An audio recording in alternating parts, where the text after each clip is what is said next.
Okay, hey guys, this is International Master John Bartholomew. Welcome to another stream. It is Tuesday, October 4th, and I'm about to play Title Tuesday on chess.com. Thank you so much for tuning in if you're watching live, if you're watching in the archive version. Also, thank you for tuning in as well and supporting me even though you're not watching it live. Slight knock against you, but it's okay. So we're going to have fun tonight. It is almost 7 o'clock p.m. U.S. Central Time. Tournament starts in 10 minutes. This is the tournament that I will be playing right here on the right-hand side. Title Tuesday, 3+2 Blitz. This is the evening event. There was already a Title Tuesday earlier in the day. I heard that Caruana played, but I don't know who won the event. At any rate, we have a strong Title Tuesday lineup here. Lots of GMs in the mix, as usual. And someone said I am 23rd at the moment. Ooh, I'm actually falling even faster. 25th seed out of 50 plus. So that'll be good. I'll probably get pared down in the first round, but expect some fireworks, especially if I'm able to get off to a good start and get some early wins. I want to get paired against some of these top GMs. This is why I play this tournament, for good practice. There are prizes, but the prizes are not the main impetus to play such an event. How is the chat doing tonight? Thank you, MenLP. Vesco Lopez, hello to you. Jordan, Luke, Lake, Tippy Top, Tebow, hello to you, Tebow. Hello, John Mushu. Greetings from Norway. All right, we got a European who stayed up late to watch us. Watch me, that is. I feel like this is a team event, though. Hence, I put Team Scandy. I actually didn't know what to do with this blank piece of screen, let's say. This dark spot. So I just put Team Scandy in the upper right-hand corner. The layout is a little awkward on chess.com. Sugar's Music says, Hi, John. It's first live stream in a long time. Cool, glad you could make it. How am I sounding? I take it everyone can hear me. People aren't protesting in the chat. Hello, Odd Monster from Portugal. A lot of South Americans in the mix. If you're checking in from Central or South America, thank you so much. I really appreciate it. I feel like you guys are the viewers who I sometimes neglect to mention, but I know I've got a lot of support down south. Frederick from Scotland, Edgar from Cologne, Germany. Thank you guys so much. Someone from Poland. Switzerland. All right, 2 from Switzerland. Holland, Chile, Kosovo. It's international love up in here. All right, so as I was saying, it's 3+2 Blitz, 9 rounds, currently 65 players, but we still got, like 9 minutes till the tournament starts. So expect that number to rise. They'll probably get anywhere from 75 players upwards. I'm in the mood to play just one game as a warm-up. So let me see if I can find maybe just a 1-minute game. Try to play something quick. Well, I think I saw Danny Wrench's picture pop up right there as it was searching.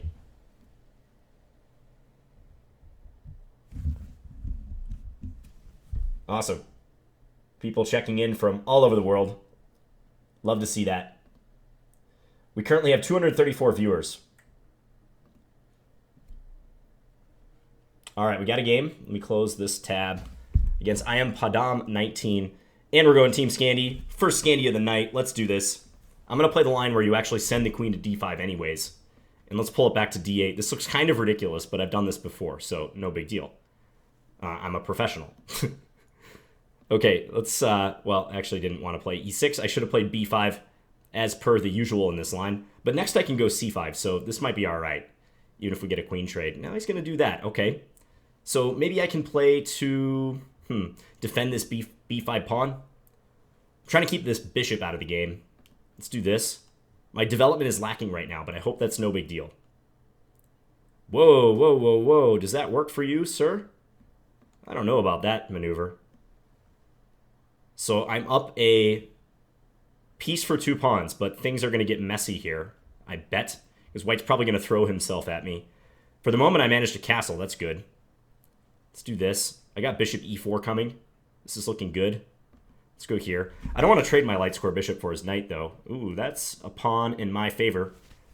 Padma's position is rapidly going downhill, I would say. Knight here. Let's take that guy. Let's go after that pawn on b2. Yeah, just attack that. We're going to take this. Wow, and he's just willing to trade. Fully willing to trade. Let's go here. I'm attacking G2. Yikes. Okay. Let's bring our king up now. He's going to go there. I'm going to do this. I'm playing this terribly, but it's all right. We're still winning. Oh, no. Oh, look at that guy. He got me with F7. Oh, brutal. Oh, brutal. Time to resign. That was disgusting. I should have known that was coming, though. That was like a typical bullet trick. Yeah, really, he got me with E6, I should say. And then the capture on F7, and I can't stop the pawn. All right, well, this is a theme. We know this from previous streams. If I get the bad games out of the way early, it's fine later on. Oh, man. We got to play one more game. One more game is necessary, though. Let's rematch. My rating took a big hit from that, too. Oh, E6. I mean, in his defense, he should try something like this. Like, playing normal moves is not going to save white this game. But playing E6, he might just actually sneak one by me, as he managed to do. I think I played the absolute worst move, too. Almost any move is better than what I did. Knight E7, because now I can't stop the pawn. G6 is covered. Pawn takes if I move the knight to G6. So, bad news there. Yes, that's right, Abo, sir. Better now.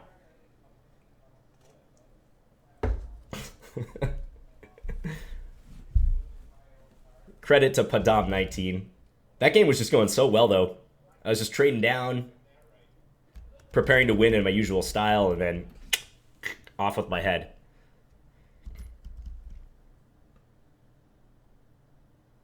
That may be the case. Lulz. I might be trying to lose the first game subconsciously.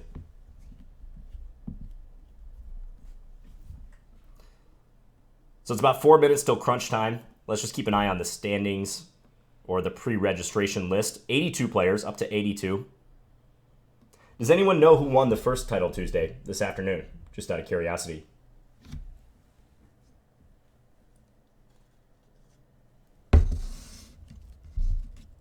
By the way, I should mention that I'm actually drinking Caribou today. They had a sale at Caribou. This was like $1. So, unfortunately, I had to cheat on Starbucks for one day. Starbucks, if you're still interested in that sponsorship, I am open to negotiations. I know you're probably very eager to sponsor chess players. So, just get in touch with my agent and we'll work something out. This is just a one-time thing with Caribou, I promise. Hey, Nikki Korba. Good to see you, man. So I am going to look for one more game, see if we can sneak it in right before the tourney starts. Just one really quick game.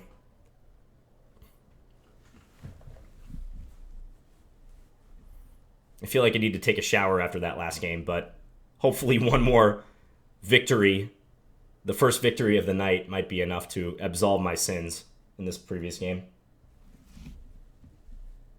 Wow.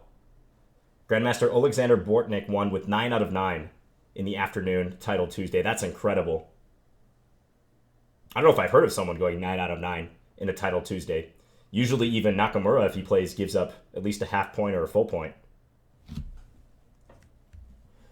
Yes, I know that young player is pretty good, clearly, if he won with 9 out of 9. Wonder if he's in here again. Okay, I'm gonna click out of this bullet game because it might overlap with the tournament starting. Wish I knew who some of these players were. I don't see any truly big names. Even though we've got a lot of Grandmasters, I don't see any super GMs. There is that tournament Isle of Man going on. And I believe Nakamura, Wesley So, Fabiano Caruana are all playing in that event. It's an over-the-board tournament, along with a host of other strong GMs. So that's probably taking away from some players who might otherwise play this evening Title Tuesday.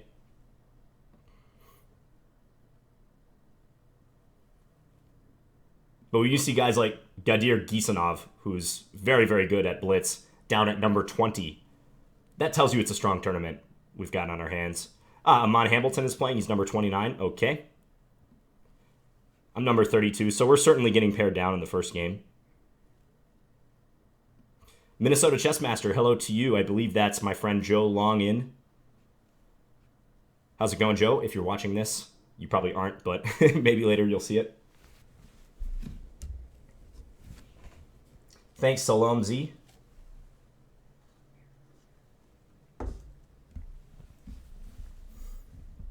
Hey, John, who would win in a 7-hour-long classical match, you or Fischer, if he was alive? Certainly Fischer. Even though Bobby Fischer was world champion before I was born and doesn't have access to, or didn't have access to modern resources, I'm pretty sure he would still beat me handily in a long time control match. No question about that.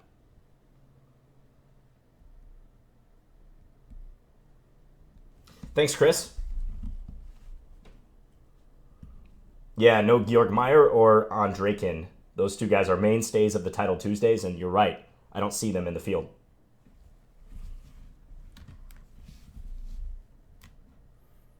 Someone said Lee Chess is having a 24-hour hyper bullet tournament soon. No, I will not be taking part in that. I'd like to be able to use my wrists in the foreseeable future.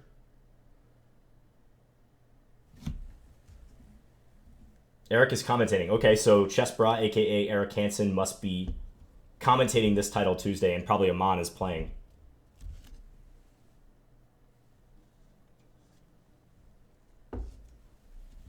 Thanks, Robert. This is the same time control as in my match with Tall Baron. Okay, so first game, let's start with d4 against FMBCN UM8. I like to play knight f3 here against knight c6, just because I feel it cuts down on black's options. Usually they go d5. Yeah, so let's play c4 now, and we're in a Shigorin. An Albin counter gambit. Okay. Been a little while since I faced this line. Knight bd2 or bishop d2? Let's go bishop d2. I know we can probably take on c4, but I'm kind of hoping this is fine for me.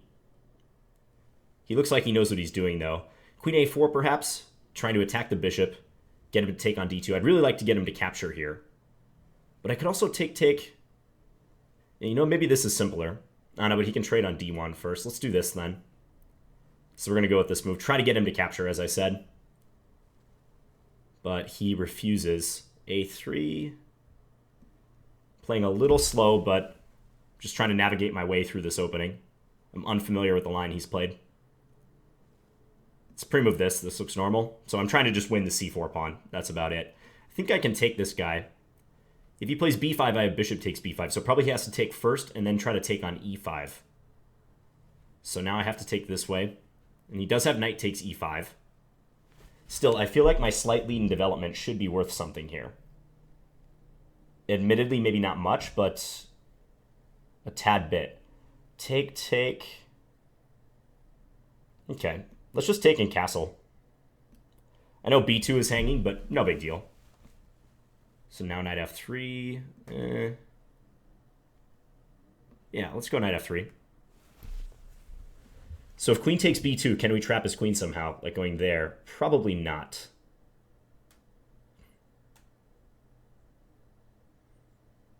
Let's put this knight on a secure square. Maybe looking for knight f5. He might try to put a stop to that with pawn g6. I could certainly see black doing that. I may have the makings of a minority attack on my hands. Let's bring this rook over. I'm going to play b4. So the plan is a4 followed by b5 at some point to try to puncture his structure. And as long as he's allowing to do this pretty quick, let's go ahead and play it. Okay, I should address the issue with knight d2. Gotta watch f2 though, it's a tad weak. Maybe queen back to c2. Rook c8. All right, can I push b5? It's the first question I ask myself here. Don't know if I want to do it yet. Nah, probably not a good idea to do it yet. f3, he has knight d6. Still, though, f3 might be a decent move. But knight d2, nah, it doesn't quite work for him. Let's play f3. Gotta watch that e3 weakness. So knight d6, queen b3 is what I'm thinking. I'm trying to improve my pawn structure slightly by pushing the pawn up to e4.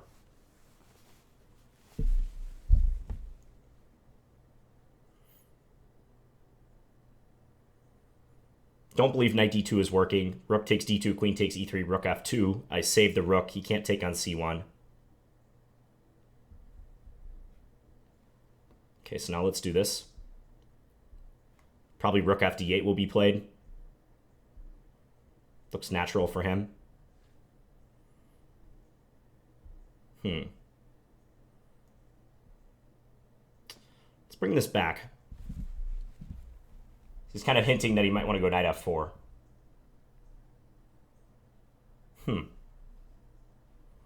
Take. Let's take here. Wow, so he's going to offer the 2 rooks. I'm going to take him up on that. And then go here. He can try to sneak a5 in, perhaps. He's going to try it. Okay, so let's take this. I've got some undefended pieces, though. So I really do have to be cautious. Okay, how do I corral this pawn? Rook b1.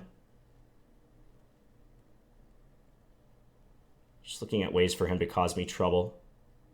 Rook b1 seems to make sense. Let's do it. If he checks on a7, I'm going to play king f1, I believe.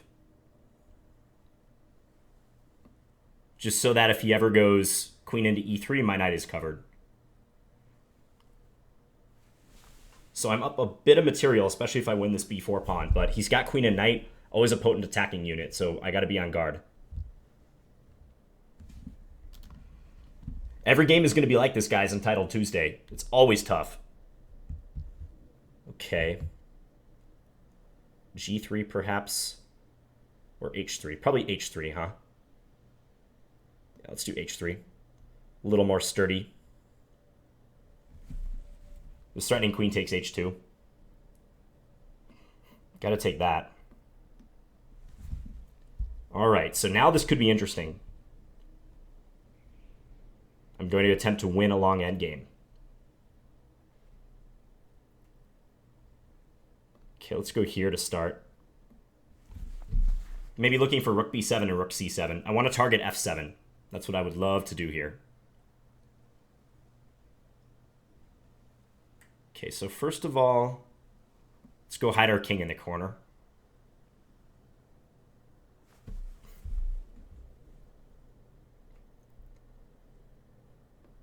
Go here. He could try for something truly aggressive with the pawn on h5, like g5, g4, but by playing h4, he indicates that he's going to lock the structure up.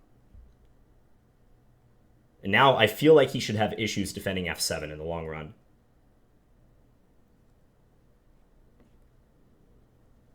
So let's bring this here, start targeting. Now I have ideas of rook a1 or rook b1. Maybe rook b1 is a bit more accurate. Yeah, let's do that.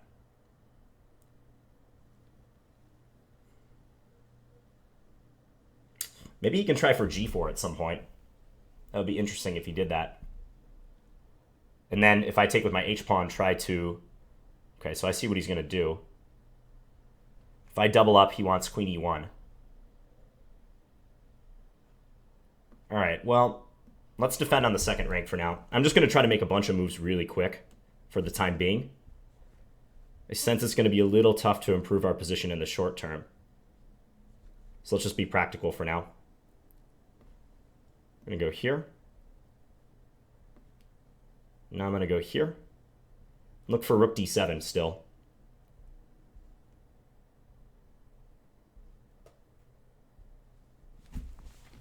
Queen e2 is probably a good idea for him, but no, he plays something else. Okay, let's go here now.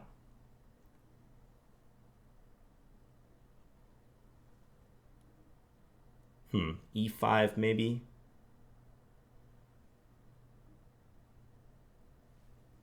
Nah, let's just bring this over. 21 seconds.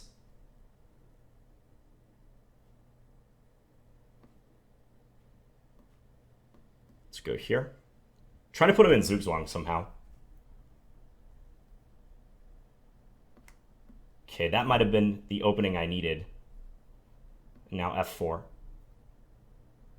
Yeah, I think he just allowed me to win f6 cleanly. And if I win f6 cleanly, I should win the game. Check. Now let's just take.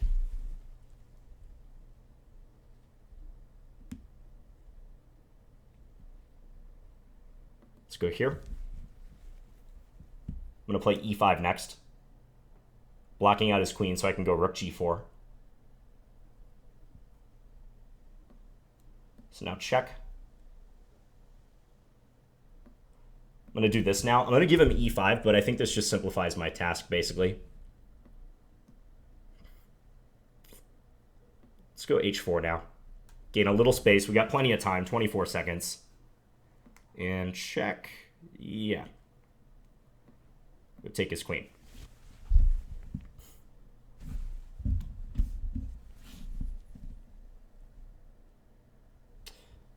Okay, so we're winning. He has not resigned yet.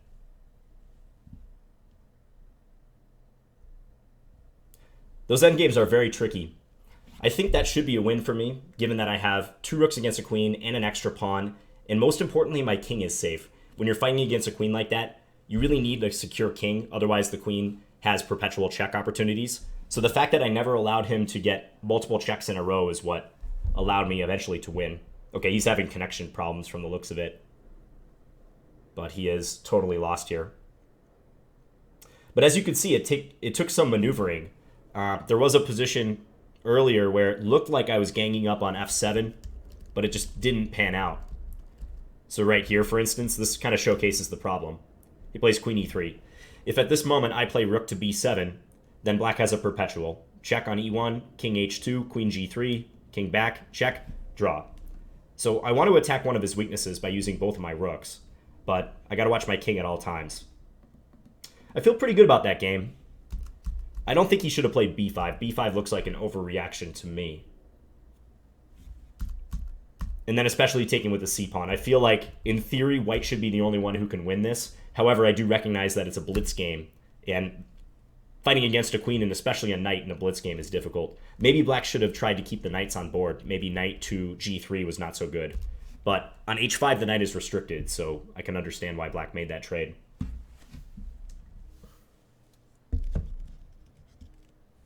So first round in the books.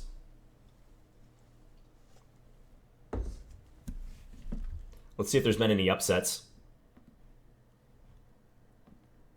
With this time control, there's always some games that kind of linger on. They pair people immediately after all the games are finished, but there's always some 3+2 games that just continue almost indefinitely, it seems.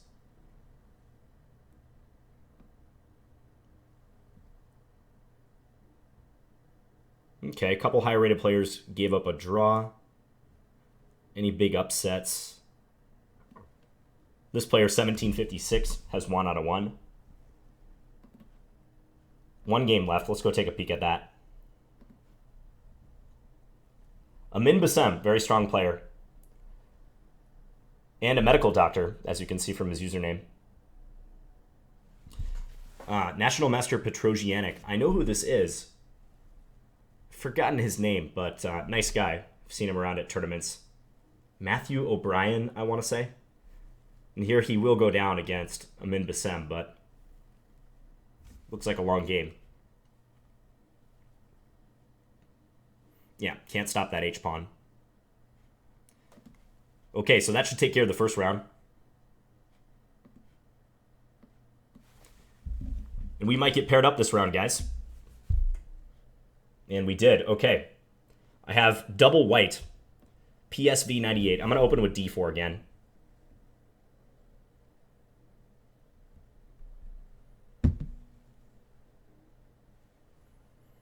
Let's go E4 here.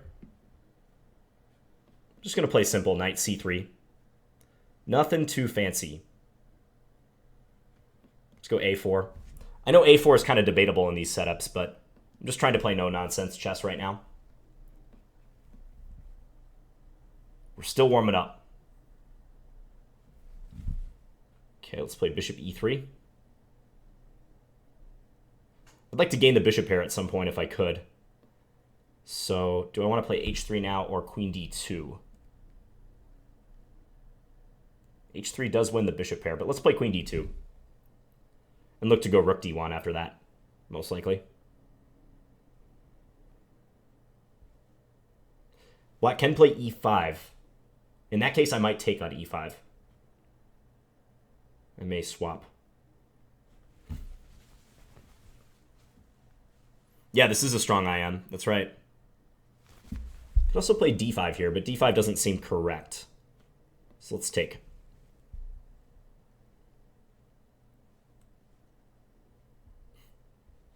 This is an American IM, according to the flag. Okay, let's bring this over. So if the queens get traded, I'll take with the rook and try to get something going down the d file. It might not be much, but it is possible to play this way. Take. Is he going to go knight d4? That seems to just drop a pawn, though.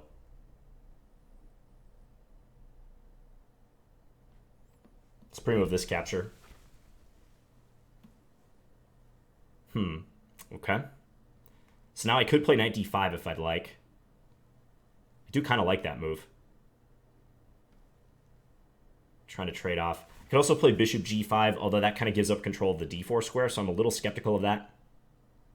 However, knight d5 is an idea after that, isn't it? It seems interesting. Let's try it. Bishop g5. Looks good enough for a blitz game for sure.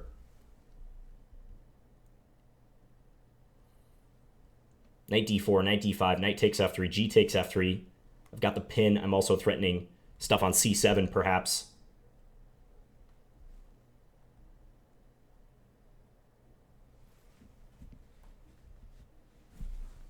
Thanks, Adam. Thanks for tuning in. Okay, so they are going to go for this idea. I feel like knight d5 is critical here, so I'm probably going to play it. Otherwise, bishop g5 was not a good choice by me. Wow, and he doesn't take the bishop. He's content to just sidestep. Yeah, I see your point. I do see your point.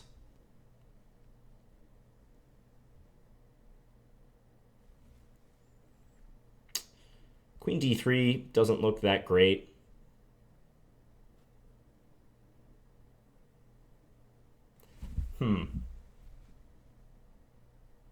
Queen c3 could be played, but I'm not sure about that either.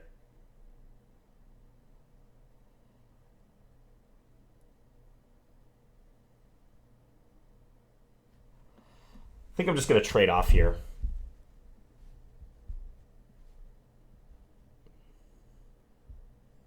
But if bishop takes, he can throw in the check on f3 first. Maybe bishop g4? Bishop g4 is possible, isn't it? It's a bit of a weird move.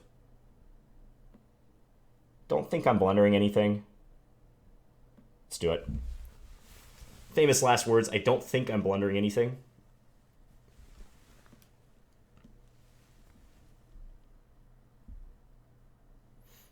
So my idea is to try to play c3 very quick here. I can't tolerate this knight on d4 for much longer. I gotta kick it out.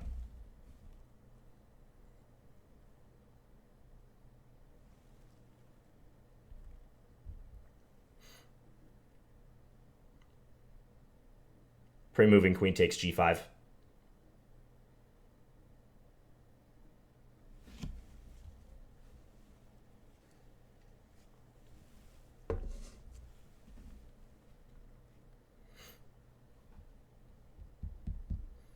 He's thinking, this is good.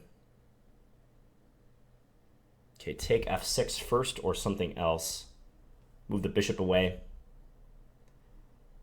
Just a little scared of tactics if I move the bishop away, but again, I don't see much for him, so let's do this.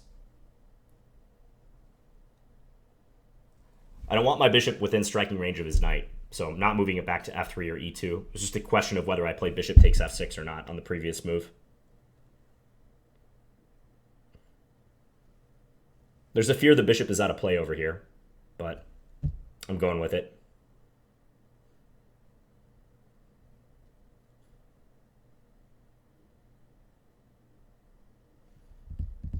Okay, so do I play c3 now? No, I can't play that. I think I got to take on g5, or on f6 rather. Then I have trouble, don't I? I could play king h1 here. King h1 might be playable. Let's try that. It's kind of a finesse move. I hope it's all right. Point is, like, a lot of times I'm running into issues. Okay, now queen d3 maybe. Again, looking for discoveries. Let's play queen c3, actually. Let's bother him on this pawn first. 20 seconds left.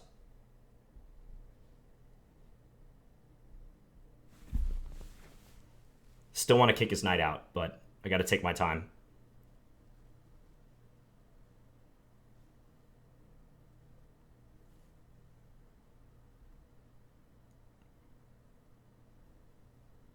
Go here. So c3 coming up next. He's going to play aggressive. Okay. Let's go here now. Maybe g5. g5 is interesting by him.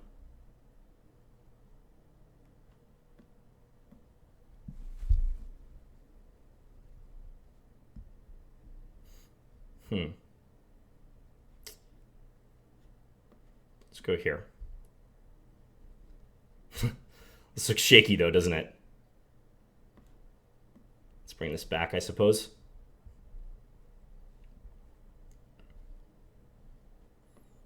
It's not like he has the most time in the world either, though.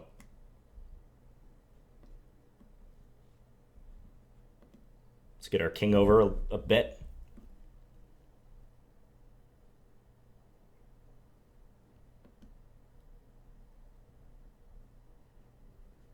Let's go here. I think I should put a stop to his advancing pawns. Undoubtedly, he has an advantage here. It's really tough for me to coordinate. Queen g5, maybe. He's finally going to take that. Okay.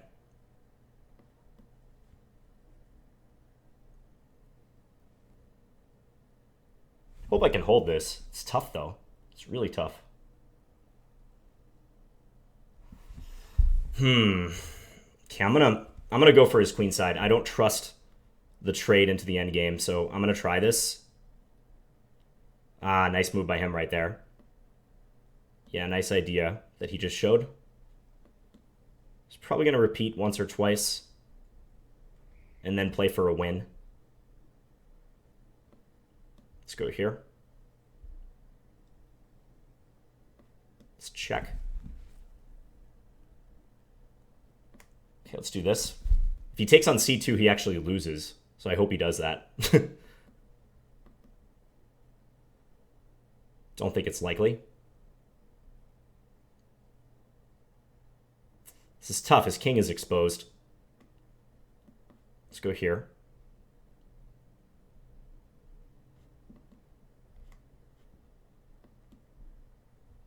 I'm not doing that because I want to avoid a draw. I think it's just going to confuse him a little bit, though.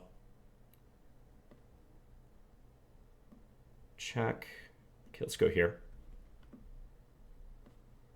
I'm going to do this. Looking for queen c8.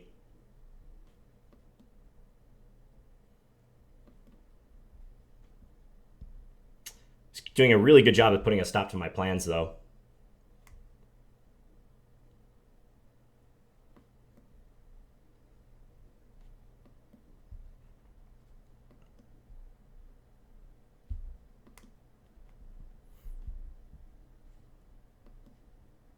Doing a really good job of that.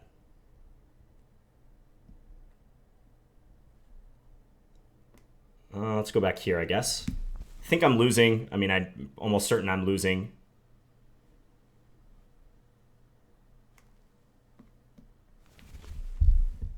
Trying to employ as much finesse as I can, but his king is probably just getting at me, or his pawns are getting at me, I should say, at some point.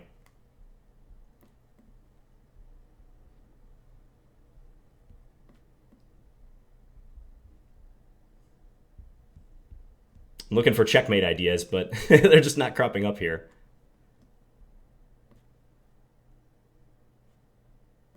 Can go e3 maybe. This is a big idea. Okay, check. Yeah, now he should be able to escape.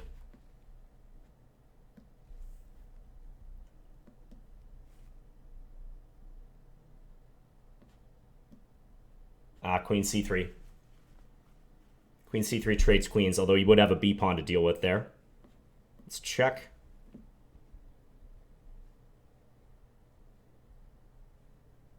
F3 check. Is that working? Nah. Check, I guess. Queen here. Yeah. Finally, he got me. Nice game. I'm going to resign. Wow. So, yeah, very good endgame by PSV98. He just kind of ground me down in that game. 73 moves. So, where did it go bad for me or go wrong, let's say? The bishop against the knight was a little awkward. I would love to trade my light square bishop for his knight, but I never noticed a good opportunity to do that. Perhaps I had one chance somewhere like with my bishop on d7. I was thinking about playing g3 right here and trying to boot his knight away, but I wasn't certain about that. Even in that case, I'd probably have to weaken my structure somewhat, some line like this. I'm a little bit more open than him. Also, the fact that he has A and B pawns against my B and C, that's a cause for slight concern in the endgame too. So, yeah, he demonstrated some nice technique. I don't think I ever missed a trick here. I was trying to get him to blunder as much as I could. For instance, I was trying to set up that queen h7 idea on a couple occasions. So, right here, after queen h6, if he were to play queen takes c2, then queen h7 check. His king has to move away, and then we take his queen. But to my opponent's credit, he never did that. He just kept everything defended and played very calm, slowly advanced his pawns, and kind of kept his king in a nice cocoon there. It might look weird that I didn't ever check him roundabout like this position, playing queen h7, but I feel like if ever I play queen h7, that actually enhances his king safety when he plays king f4. I was trying to make him keep his king on this square so that he had to defend f6. But eventually he picked off my h-pawn. Just double checking at the very end to see I didn't miss any tricks. Yeah, right here, f3 was a nice idea, but I didn't see it leading anywhere. f3, king takes f3 forced, and I can check on e2 or f1, but he runs away to g3, and I have no good follow-up checks. So, game over.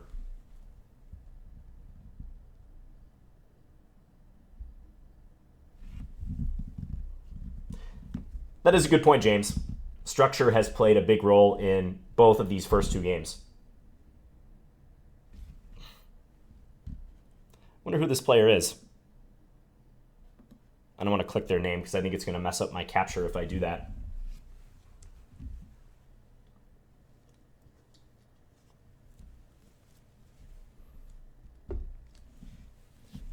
Thanks, Burning Fire Flower. Yeah, that is a good idea, Nicholas. I might do that in the future. Joshu Kid is the next opponent. FM 2347. Let's try to rebound. We've got black.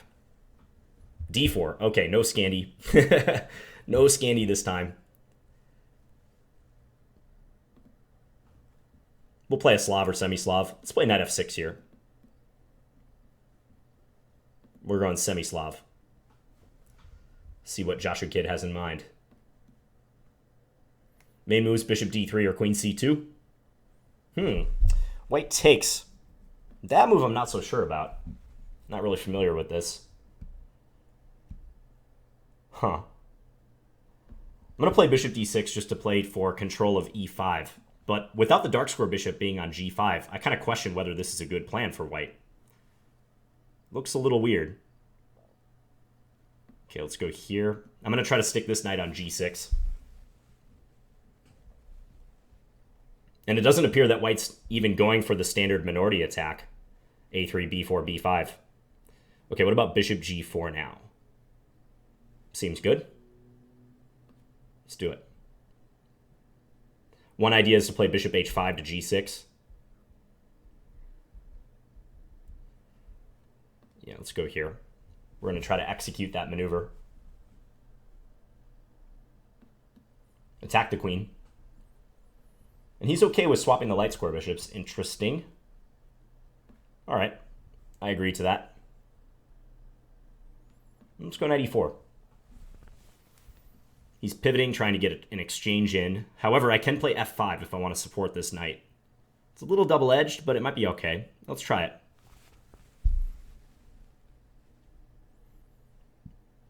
This is a very strong knight, similar to the knight my opponent had in the last game with the knight on d4. Don't think white can really tolerate it there for forever.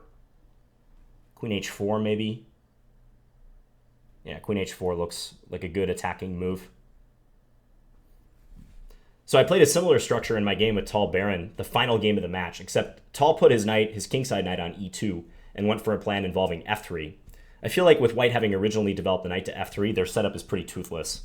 I don't trust it because if white's not going for that minority attack plan and they're not playing in the center, what does white really have, I guess would be my question. Okay, that looks very weakening, what white just did. Knight g3, is that anything? Knight g3, rook f3. They got a weak rook there, but probably nothing. Knight takes d2 maybe.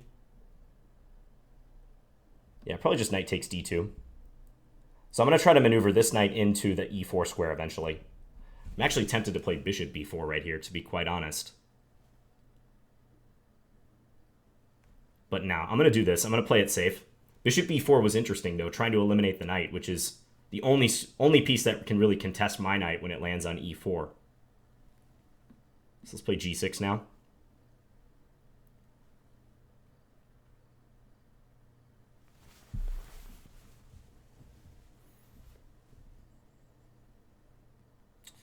Okay, knight f6. Let's continue. Got a nice bind going already. Natural plan of doubling up the rooks. Rook e7, rook a to e8. Pressure on the backward pawn on e3. Rook e6 also possible with similar plans. Yeah, let's just play rook e6.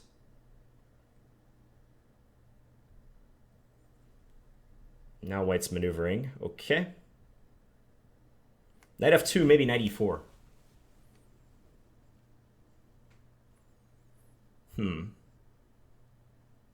Bishop takes f4, not working. Well, maybe knight h5. Maybe we can probe a little bit. Maybe they're trying for bishop e1. I kind of get the sense that they're trying to do that. Knight takes f4. Nah, let's go here. So we're tripled up on the file. Threatening knight takes f4. Yeah, that move looks basically forced for white. Okay, let's try to maneuver. Not sure my knight is doing much on h5 anymore, so let's send it around.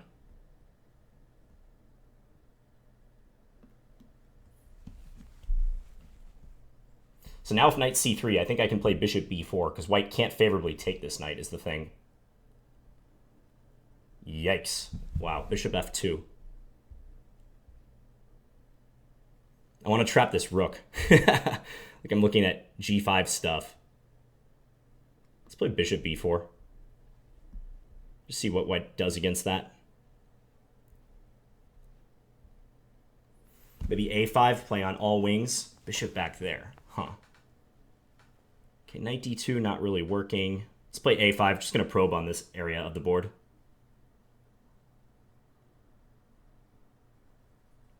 Yeah, looks like white is going for g4 ideas. You know what I'm going to do? I'm going to pull this back in anticipation of that.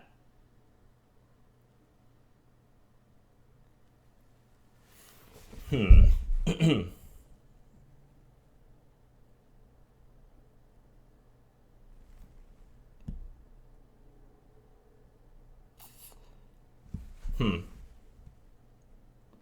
go here. So now if g4, I was thinking knight d6, but maybe I'm not well placed enough for that.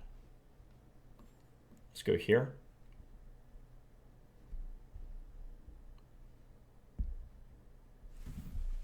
Thinking about a4 still. Though I do have to be aware of g4, like white might try that move, but not yet apparently.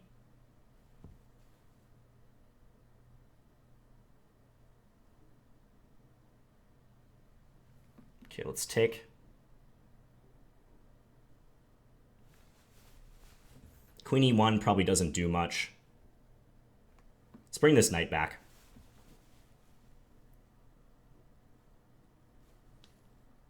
I'm really curious if white's ever going to play g4. There he goes.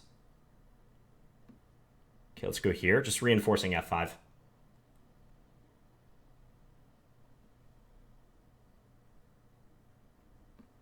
I gotta make sure I don't get so wrapped up in playing a positional masterpiece that I forget to win the game.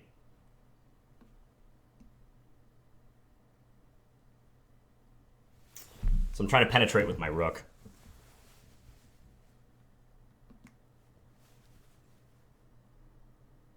Knight takes f2, doesn't work, so let's play this.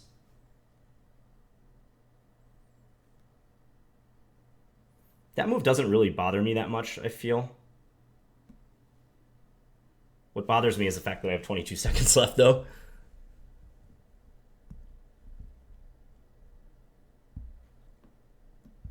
Let's try to swap these queens.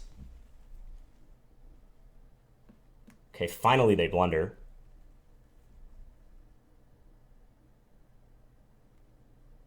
And then I can take on f4 next after that. Yeah. Bishop takes f4. Okay, this should be very, very bad for white. They can't take due to queen takes f3. And I can go bishop takes e3 next, I think. Yeah, let's do that.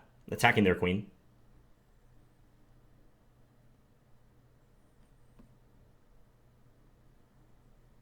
Let's go here. Don't think this is a concern. Queen takes f5, g takes. I should be good.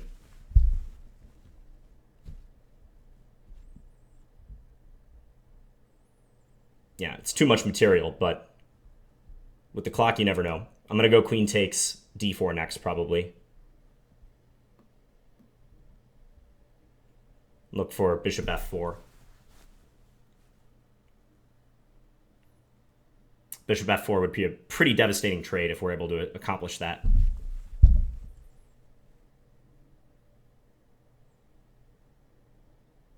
If knight takes, I think taking with a rook is good. And white's queen is running out of squares, safe squares to go to. Yeah, rook takes. And where can that queen hide? Everything's covered. g4 is covered, h4 is covered. Guess he could check me with his bishop, but there's going to be no perpetual. Yeah, this just hangs the queen. Okay, so we win that game. I had a nice grip on the position. This structure where white ends up with a pawn on f4, so as soon as he plays f4 here on move 18, strategically, this is pretty destitute for white because of that backward pawn on e3. I don't think my technique was great. You know, one thing I'd like to do is make a smart trade of minor pieces. Even right here, before I play knight d7, I was mentioning bishop b4. Maybe this was a good move, because if I can eliminate the knight, then I'm going to send my knight into e4, and white is only left with a dark square bishop for their minor pieces, and that dark square bishop can never eliminate the knight on e4. So I had that chance, and maybe I should have seized it, but I felt like the position was good enough that I didn't have to force things yet, and I could just play with the two minor pieces. And he did a good job of avoiding any major blunders. But I also feel I maybe putzed around a bit too much. I think I fiddled with the position more than I should have. And I wonder if white could have played g4 at a more opportune moment, a little earlier in the position. This is one thing that sometimes happens when you have a big space advantage and you're attacking a certain weakness. Like white knows that I'm going to be targeting e3 with all my might. Hence, he had his pieces arranged there to defend it. So what I do is kind of employ some misdirection and start attacking on the other wing, on the queen side, where white is maybe not prepared, doesn't have adequate forces to mount a defense. But in the process, I was allowing that g4 move, which white eventually played here on move 36. And I feel I handled the resulting position all right, but I'm sure analysis would reveal many improvements in my play. Mark, that was not a Scandinavian. I wish I could claim that game was a Scandinavian. It was d5 on move 1, but it was d4, d5. Just a queen spawn opening. So no Scandi that time.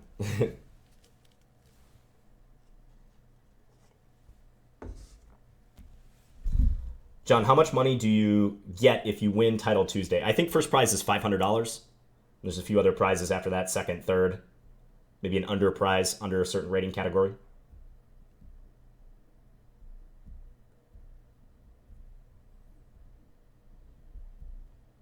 Thanks, Jason. Glad you like that. A lot of maneuvering in that game. You guys know I like to maneuver, but I think this game was actually fairly instructive for how you want to play this pawn structure from the black side. This is a Queen's Gambit decline structure, except for white does not have the bishop on g5, which I show in, for instance, my d4 repertoire on Chessable. I recommend that setup for white. And therefore, I think it's less active for him. It's harder for him to enforce any kind of central plan. I mean, he's not really going to play for e4. I think if white's going to have anything here, it must be connected with the plan of the minority attack, a3, b4, looking to go b5, or rook b1, trying to prepare b4 and b5. This modest development, it should not trouble black at all. And as a rule, trading the light square bishops is better for black than it is for white in these structures. I've got rid of the piece that was kind of hemmed in by some of my pawns. My dark square bishop, on the other hand, is a good piece. Yeah, I feel this is just better for black after all this. And now, once white plays f4, definitely better for black. I've got the clear target on e3. See how I have all my pawns, or almost all my pawns, on light squares? Again, trying to complement that dark square bishop. If you have one color bishop remaining, try to arrange your pawns on the opposite color as a general rule. I was trying to set up for some cheapos, like knight takes f4 is the threat here, and if rook takes, bishop takes, he can't take with his pawn because he loses e2, but he did keep me at bay by playing this pawn to g3, reinforcing f4. Hey, Matze, yes, I do know Astana. I'll probably play him at some point. I'm not in direct contact with him, but it would be fun.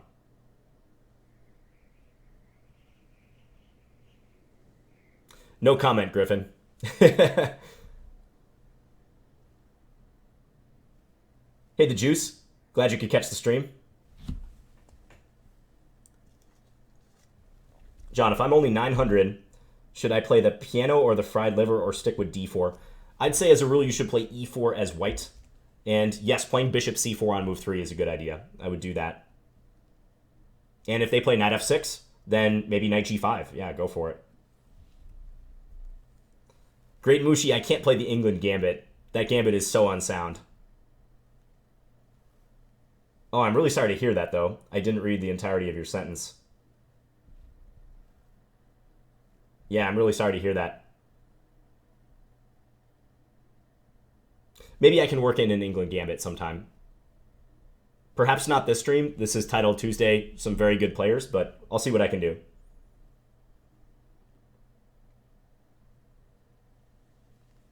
Hey, Michael. Glad you could make it.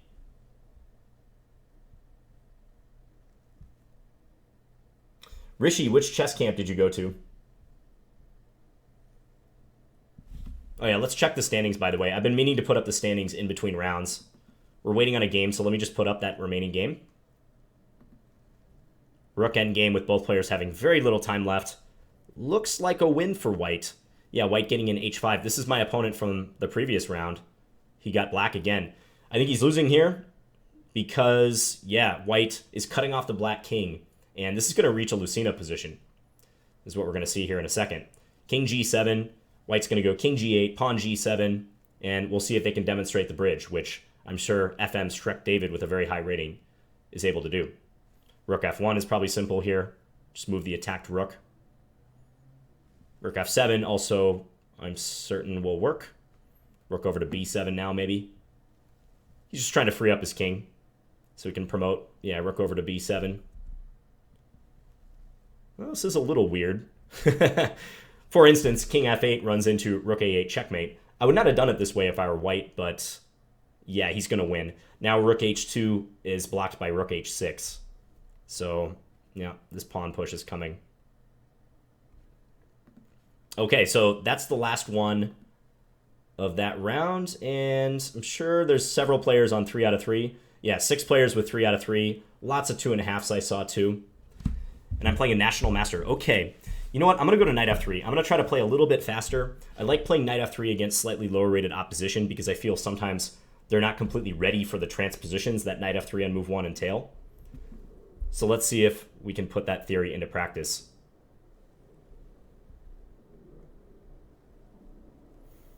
D6.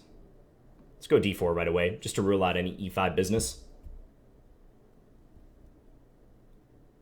Burning Fireflower, for Halloween, I don't have any major plans on Halloween itself, but I will be in Las Vegas for a bachelor party the weekend before Halloween. So That's what I'll be doing on Saturday, Sunday, also Friday before Halloween.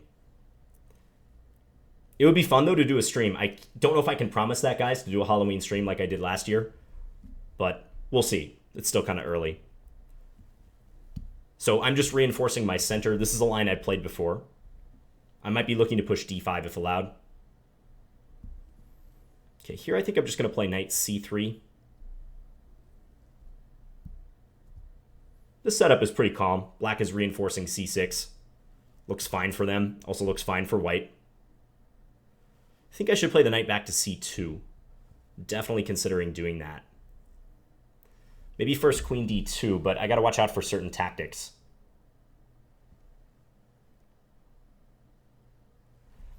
Really like to play knight c2 right now. But knight c2, knight e4 has me a little worried.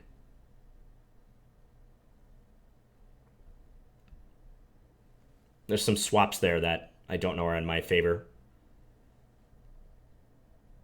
But if I play e3, what's my plan, I guess, is the problem. Let's play e3. Maybe I can go queen e2, rook fd1, kind of go from there. So I'm just reinforcing this knight, basically, for the time being. Now queen d2. Hard to say whether d2 or e2 is best, but let's err on the side of reinforcing c3 and d4. We'll do that.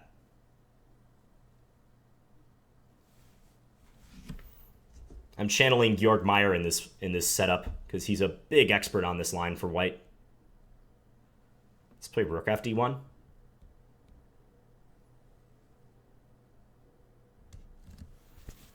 So he's going to take and maybe play for b5. Got to be aware of that.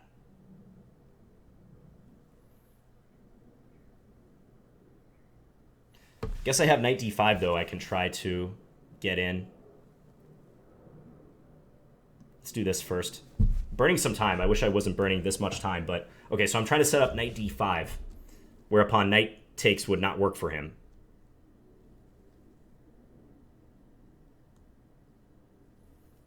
I can still play knight d5 if I want. Knight d5, bishop takes, knight e8, queen back to d2, some swaps. Okay, I might be a little bit better there. Let's try that. Got to move a little bit faster. So almost certainly bishop takes will be played. I'll take with my bishop in that case.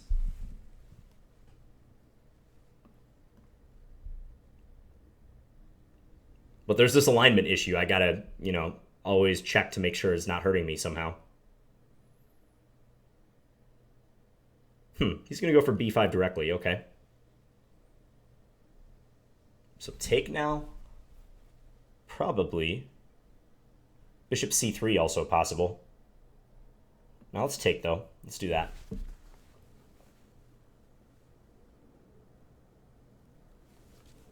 Rook c2, wow. It's aggressive. He wants some rook takes b2 stuff. Yikes.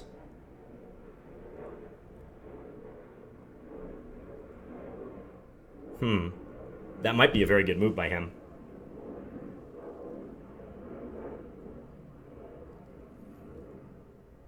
Yeah, I've got big tactical issues now. b4. Okay, I'm going to try b4. Got to play something kind of quick. This is no good, though. Don't think this is good for me. Queen takes b5.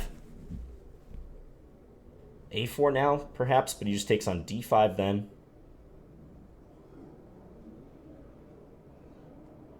All right, I'm going to do this, but knight e8 can be played. I have to give up my queen in that case, which is not what I wanted to do. And I'll have two bishops, perhaps, but that move is even better. Well, no, I guess it's almost the same. I got to take. All right, so let's pray for compensation here. Not down that much material, and I do have the bishops, but this has not been going well this game. That's another very good move by him. Oh, man. Yeah, I think I'm just losing now. or close to it. Got to go here, but he has rook c8. It's going to win a bishop.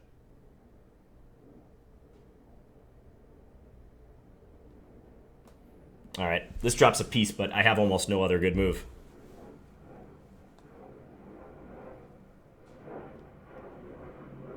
Yeah, check on e1.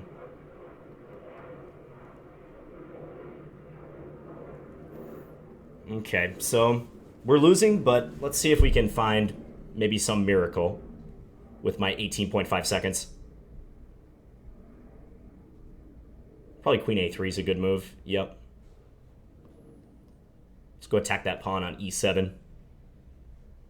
If I can get e7 and then maybe win f7, I have a chance. A very, very slim chance.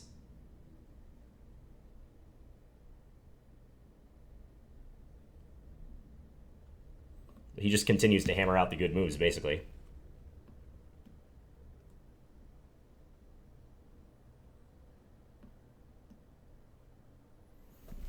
b6, rook b8 I'm looking for. Probably not going to work.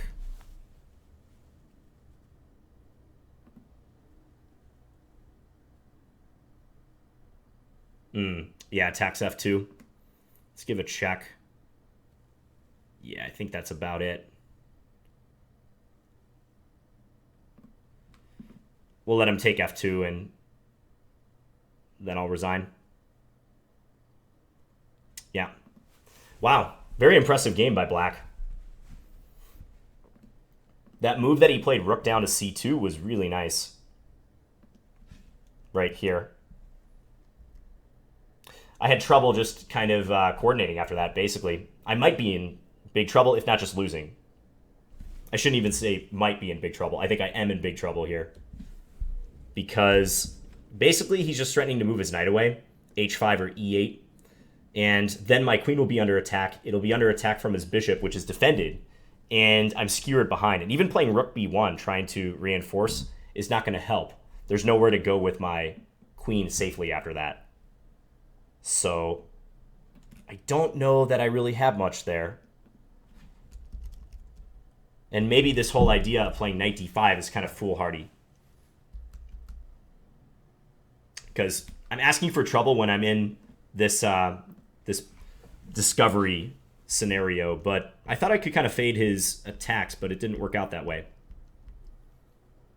And here he played very precise too. Queen e2, and I think I'm just losing a piece. So maybe that means I have to play bishop takes d4. I didn't want to do that because that would entail losing the b pawn. I was trying to keep that pawn. This would also lose, but it's not as losing as the game. So, yeah, that was a tough one.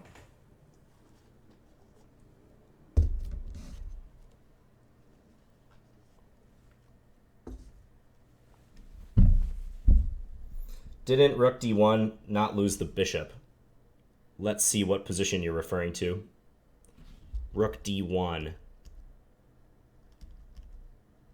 Not sure I ever had a chance for that, right?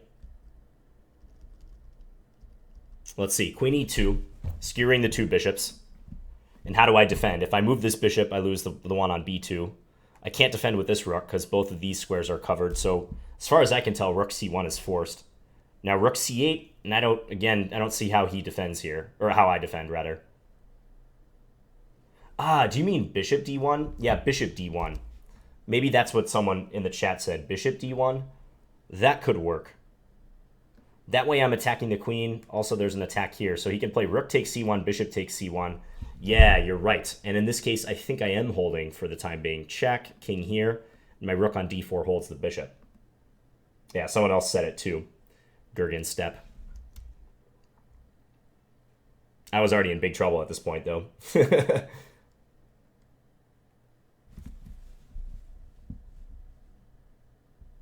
Hey, Jamie. How's it going? What is 83%?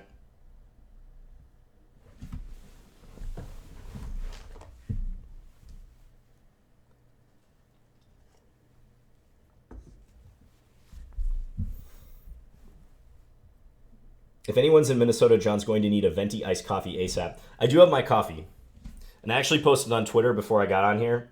you see the label, it says coffee solves nearly everything, every problem. So I was talking about on Twitter how coffee solves nearly every chess problem too, because it's fuel for finding good chess moves. Oh, so people are posting the average centi-pawn loss of that game. Yeah, so the thing is, guys, I think you have to be cautious about accusing someone, especially in a tournament like this where people's real names are known. I wouldn't say something like that unless I was very, very sure. And possibly even then, just given the high-profile nature of this event. Chess.com definitely takes a look at all these games. I'm very confident in their anti-cheating procedures and methods. So, it's not my place to really accuse anyone of everything. I think my opponent just played a good game. And unless I know otherwise, that's what I'm sticking to. He played good, and I definitely made some mistakes and allowed him some solid opportunities. Also, just in general, it's really hard to know if someone's cheating based on a single game. I mean, a single game can prove almost nothing. You need a series of games.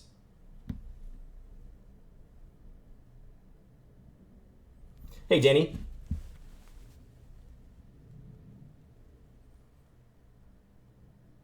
That's right. The vice presidential debate is starting, I think, in like 5 minutes. So I promise I will be more exciting than that. Just kidding. You should definitely watch it if you're interested in the future of our country. I'll probably be watching it too after this stream ends. You can have both up. You can have my stream and also watch the debate at the same time. As you can see, there's downtime in between rounds. And I continue to forget to click on the tournaments. Okay, some players with 4 out of 4. Let's take a look at this last game remaining. Shrek David involved in another long game. This player, I Am Wonderful Time, I always see that player playing Bullet at a very high level, and even their Blitz rating is quite good. This player from Vietnam. Okay, so it looks like... Whoa, what is going on here?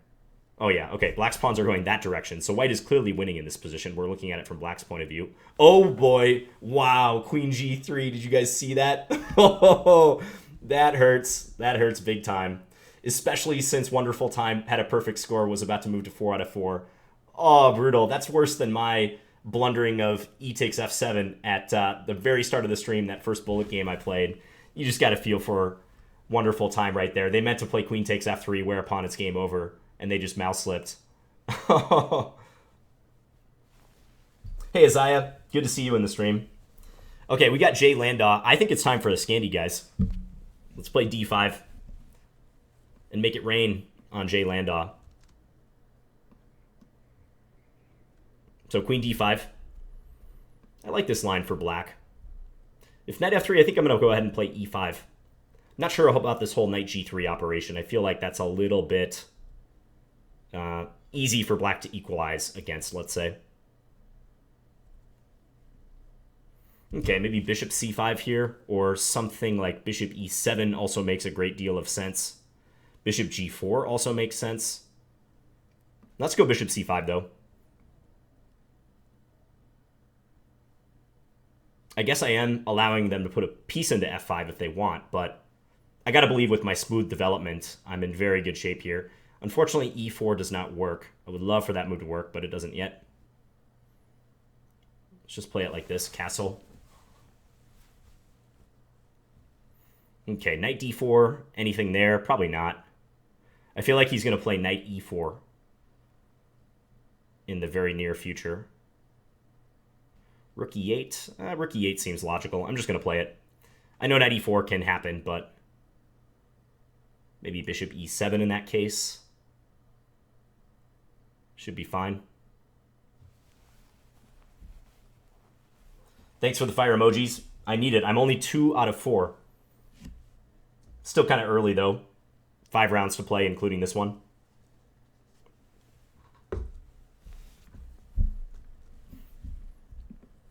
And hello to Jay Landau, by the way.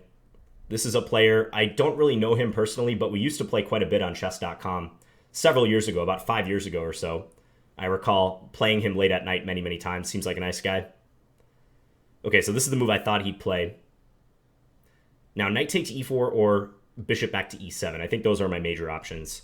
I'm kind of thinking bishop back to e7. Yeah, let's go with that one.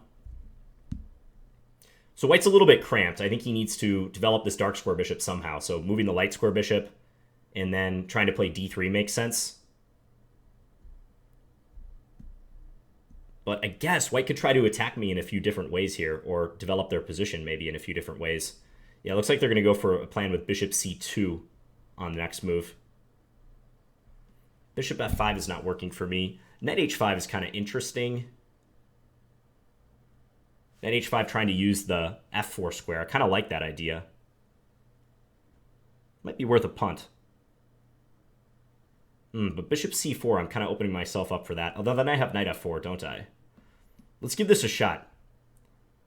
We're both burning a little bit of time. This is intriguing, though. So looking at that f4 square. If he plays g3, then the pawn on h3 is hanging. Yeah, I think I can take it if he plays that.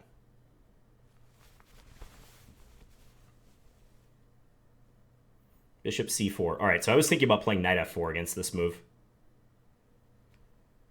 And I'm still thinking about doing that. Because if I don't, I think knight g5 is coming next. Like queen d8, knight g5, knight f to g5, that is. And that might be trouble. So yeah, I think I got to go for this. Now I was trusting in my activity after all this happens. Now I was thinking knight back to f4. Like, let him take here, but then just try to play very, very actively. Also, bishop f5 comes to mind. Just attacking that knight.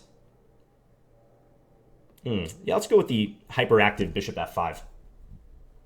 I'm letting him take on c6 and disrupt my pawn structure, but after I recapture, that knight on e4 will be hanging.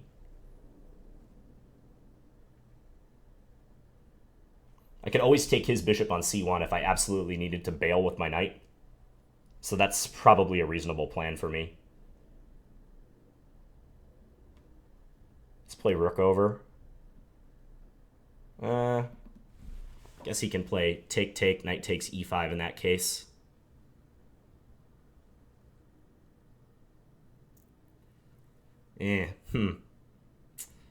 Now I'm not so sure about my position. Bishop f6 looks very ugly. I don't think I want to play that. All right, I'm going to take this guy. Bishop back to f8, maybe? Yeah, I think it should be all right. Again, I'm giving him the option of taking on c6, but I've got two bishops as compensation and some open lines. If he damages my pawn structure like that, should be okay.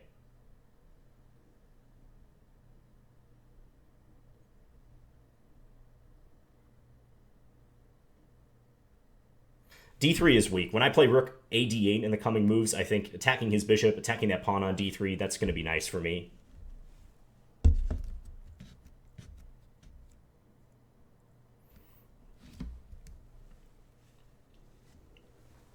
So we're halfway through the tournament. Thanks to everyone for tuning in. Much appreciated, as always.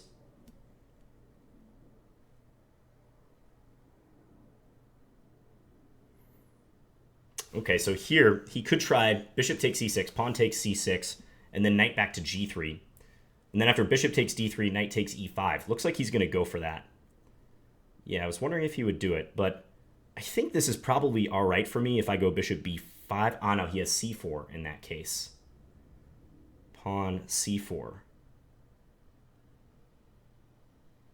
So maybe I got to play like rook e6, although that's kind of ugly. Rook d6 maybe? Also a little bit ugly. I'm going to try rook d6. Oh no, I just blundered a piece. Yeah, that's gross. Forgot my rook on e8 was hanging. Okay, so now I'm down a piece. That's very bad, obviously. Yeah. I don't know if I'll be tricking him here. I'll try my best, but I think this is going to be too far gone, guys.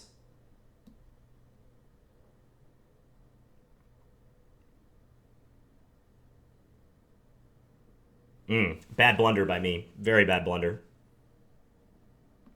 Let's play h6. Love to get that knight to move so I could play rook h1, but I don't foresee that happening.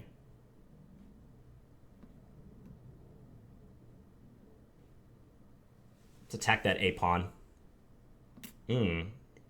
Check there. Okay, knight takes f5.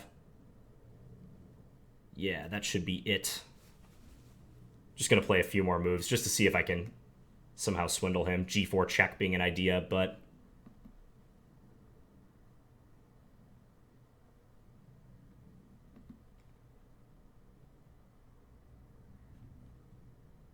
yeah, I'm going to resign this game.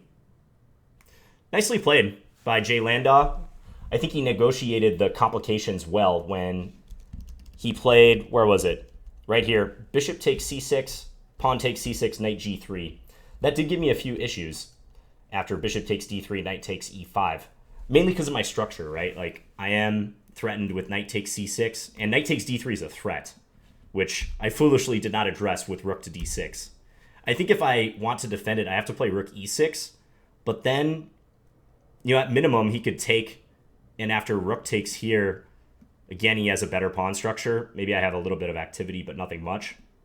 I was also worried about rook d1 with pin issues.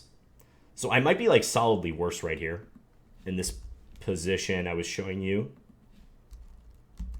Always sad to lose with the Scandi, although it wasn't really the Scandi's fault. Yeah, for a second I thought I could play bishop b5 as well, defending the c6 pawn, but in that case he has c4, forcing my bishop away from the defense of the pawn. I also think this is perhaps bad. Bishop here maybe, take, check here, maybe play for some sort of activity, but it looks kind of sketchy, and I am down a pawn still.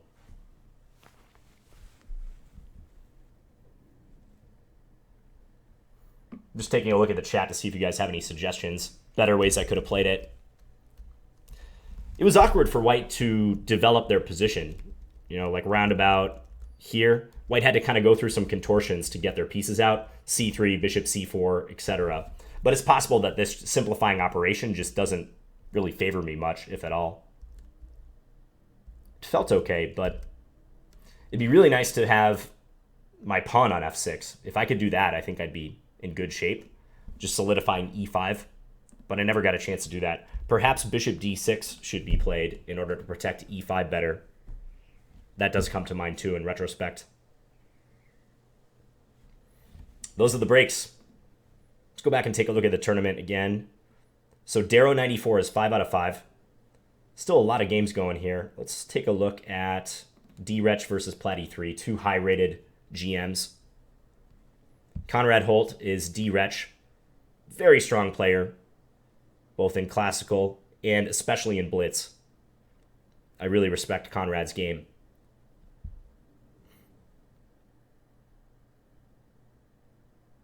My last opponent just crushed a GM. The guy I lost to in the previous round, the National Master. Uh-oh. Guy's on a roll. So yes, I have 2 out of 5 right now. Not doing so well, but it is fun. It's good practice. So black should be winning this. Black is up a knight. Up an entire knight. Like, white doesn't even have any compensation, but it's quite tricky, right?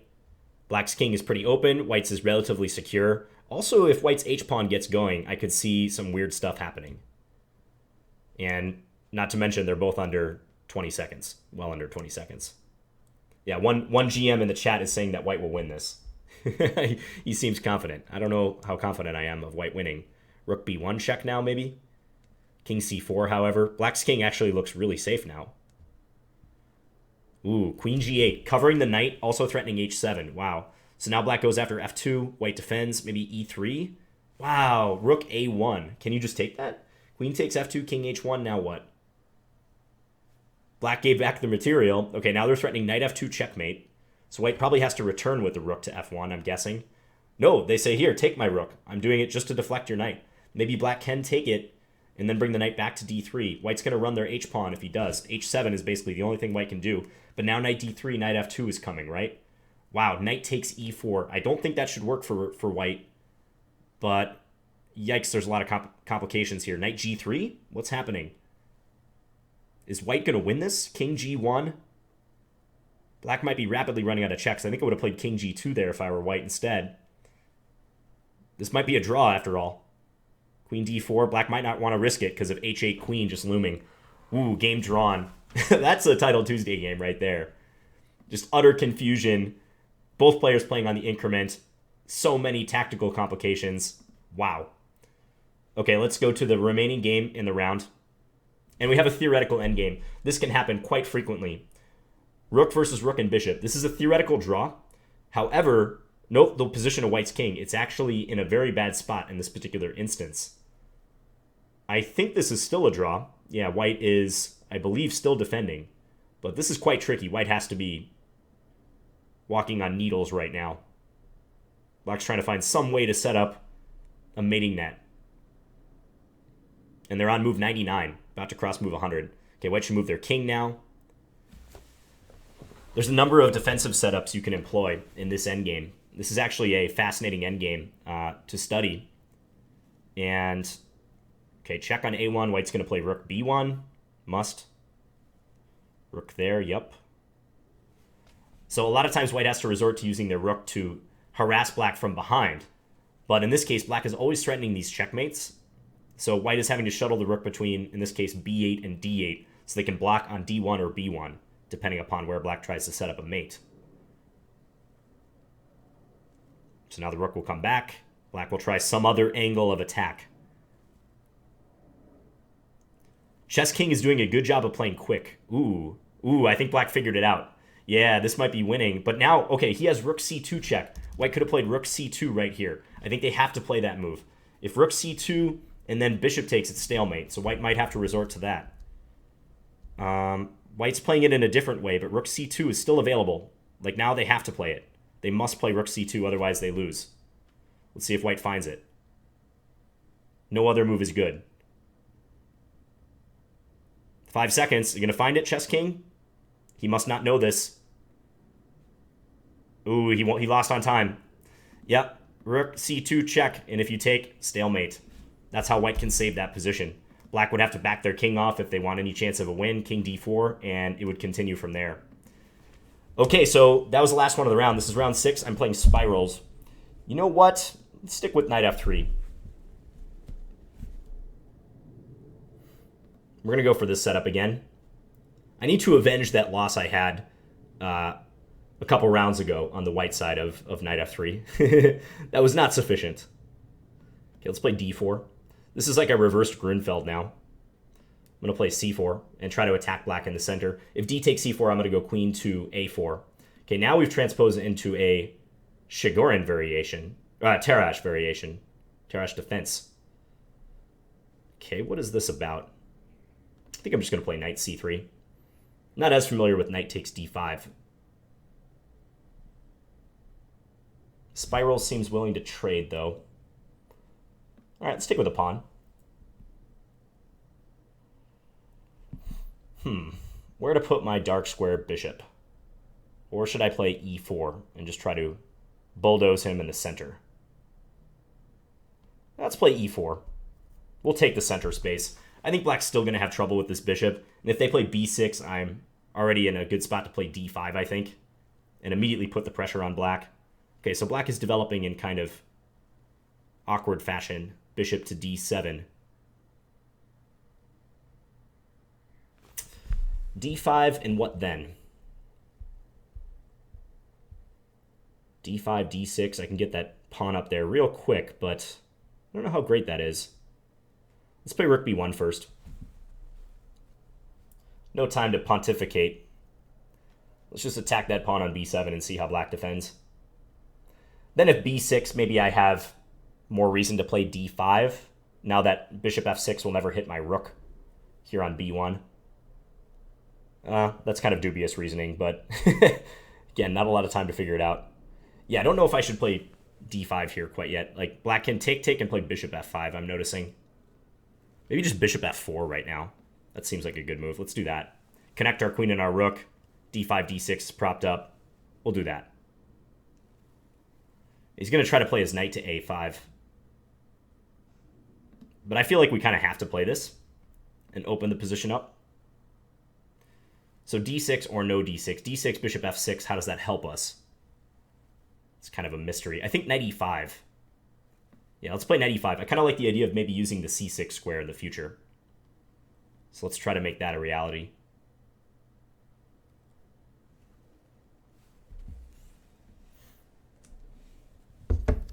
I'm 0-2 against the NMs today, so the NMs are just having a field day against me. NMs are strong too. This is Title Tuesday. Can't take anyone for granted. Knight c6 is not really working here. Rook e1, also not impressive. I feel like taking on d7 is kind of a concession. Black is threatening maybe g5 in some cases. I gotta watch out for that.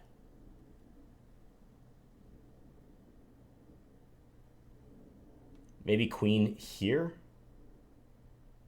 Yeah, let's do that.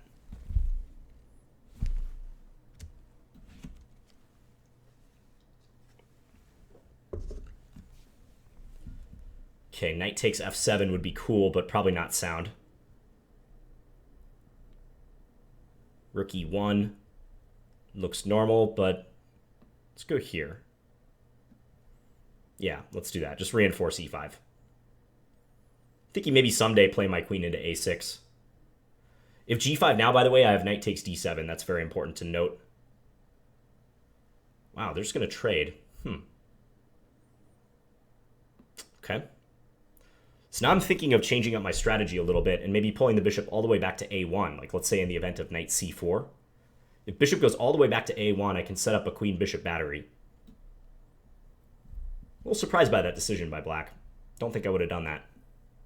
In my estimation, their dark square bishop was more powerful than their light square bishop. So let's see if I can put this into action. Tuck the bishop away in the corner, and queen d4 is now always an issue for black. They might have to end up playing f6 as a way to block me on this long diagonal.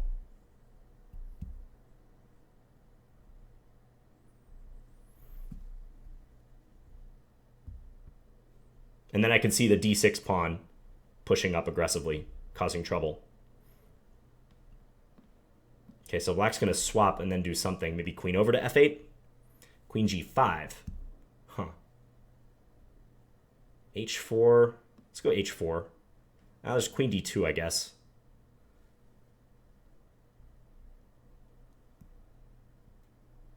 Playing for an endgame. Not sure how great that endgame would be for black, but they could try it. Maybe queen d4 first.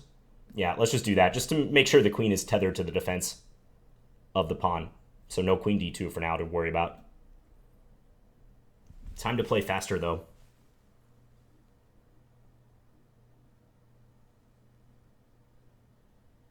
Maybe knight d6 for black. Yep, there he goes. Let's play h4.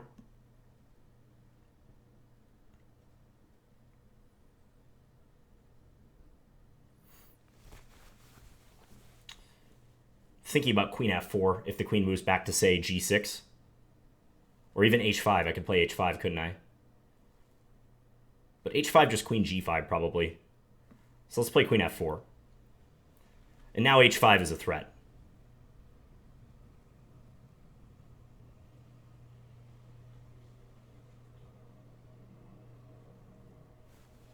This looks annoying for black. Let's go over here. Don't want to trade. If takes, I feel like maybe knight takes was okay for them. Although I did have queen b8 in that case.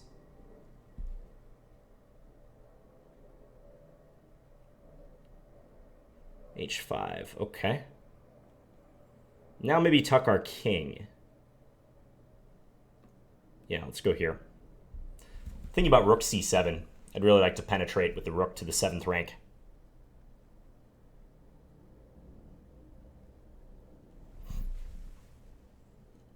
This knight for the moment is blockading the d-pawn, but that's not a permanent thing. I feel like that's just a temporary blockade. At some point, I may be able to shut that down. Dislodge the knight. Time is a big factor for him now. Okay, let's very quickly play this move. Next, I think I'm going to go bishop e4, which looks really nasty for black and time pressure especially. Bishop e4 now. Yeah, because I think they'd almost be forced to give up the exchange in this case. Maybe bishop a6 is the only move. I think I can take here now.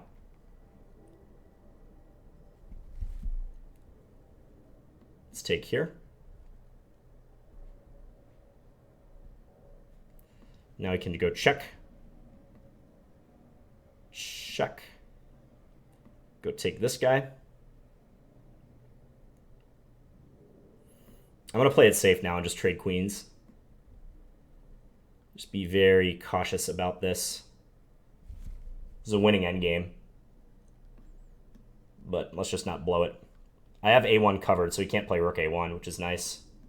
Check. Guess he can win this pawn, but it shouldn't matter. Let's just guard this. I'm sure there was some better way I could have played with the queens remaining on board, but this is very straightforward. My h-pawn is just queening in this case. Nothing he can do. Okay, so we get a win in that game. The dark square bishop proved its worth even though it was sitting on a1.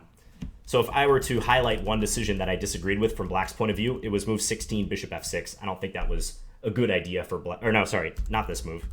Bishop f6 is okay. Bishop takes e5, trading the bishop for the knight. That seems suspect. Maybe they just felt cramped here and wanted to get rid of the knight on e5, which is stopping Black from playing knight c4, it should be noted. But I can think of a couple better plans for Black, potentially. Maybe g6, pawn to g6 here to try to go for bishop to f5. That's something that comes to mind. Perhaps you could make an argument for knight b7, trying to come to c5, rerouting the knight. Although that does open up knight c6. I can't play knight c6, though. If I play knight c6, take, and if I take with the pawn, I lose my queen. So maybe knight b7, looking for knight c5. This move probably would have to be calculated, attacking this and this. But once I was able to get that dark square bishop and set up this queen-bishop battery, the play is all with white going forward. I think Black is just on the defensive. Let's click back to the tournament. 4 games going on. Let's check out this one, GM versus GM action. Yeah, I didn't go 0 out of 3 against the National Masters. I had to salvage some dignity here.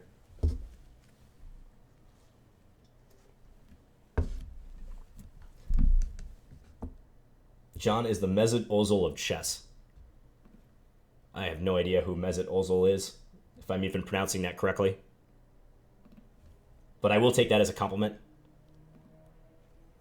Okay, here's another game. Just won. Oh, Jay Landau. Jay Landau just beat a pretty high-rated FM. Very high-rated FM, 2486. So nice game by him. He has, what? Yeah, 4 points after this. So he's doing all right. And last game of the tournament, or of the round, I am Schrodinger's cat versus Rating Schmating. What's going on here? Draw. Stalemate. Okay. There we have it. Let's take a quick look at the standings. Daro94 clinging to a half-point lead. Bunch of players with 5 out of 6. And I am playing FMNTB. You know, I'm getting a lot of games with white, aren't I? The pairing gods are just smiling on me. I'm not making the most of my white games, but I'm trying. Ozil is pronounced Erzil. Okay, that's good to know. I've not seen Queen of Katwe, no. Although I've seen it advertised everywhere.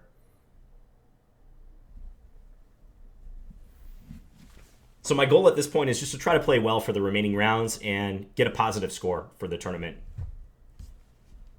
Anytime you get a positive score in Title Tuesday, I think it's good, so let's see if we can do that. I hope this player is here. It'd be a real shame if they timed out. That's not how I want to win games.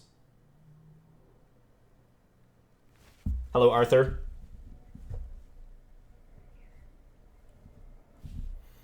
While we're waiting, I'm just going to check out the standings again.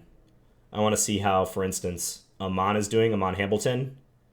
KNVB. Did I miss him somewhere? Maybe he's not doing so hot either. It's hard for us streamers, man. Playing and talking at the same time, it's brutal. I'm telling you. I don't see Amon. Oh, there he is. He has 2 out of 5. Yeah, he's also not doing so well. I think he withdrew. All right, so my opponent is not here. This is really annoying. I'm sorry, guys. Oh, he finally showed up. Okay, so we have a 2-to-1 time advantage to start this game. We're going to play the same line that we played in the other round. And I'm going to try to play it better this time. And not get bulldozed. Yeah, he's calculating 50 moves deep. That's right. My opponent is looking up my games, figuring out exactly how to beat me. Doing a bunch of preparation. Okay, let's play bishop b2. Not sure about the combination of a5, c5. That makes kind of an odd impression, in my opinion. But maybe playable for black. Knight a3 is kind of interesting. Let's do that. Think about sending the knight to c4 with this move. So it's hard to chase away from here. Yeah, he does get the knight in there, which is a bit irritating, but... Okay, let's go here. I know he can play knight a2 if he wants. And maybe repeat the position once, but... I have ways I can deviate, like knight back to e3. Let's say knight a2, rook a1, knight b4, knight e3. Avoid the draw. Okay, what about knight h4? I guess he has bishop e4 in that case. a5 is looking a little loose for him. Can I trade on c5 and then take his queen, take a5? He wins c2, but I win b7 maybe. That is an interesting line. It's kind of a forced line.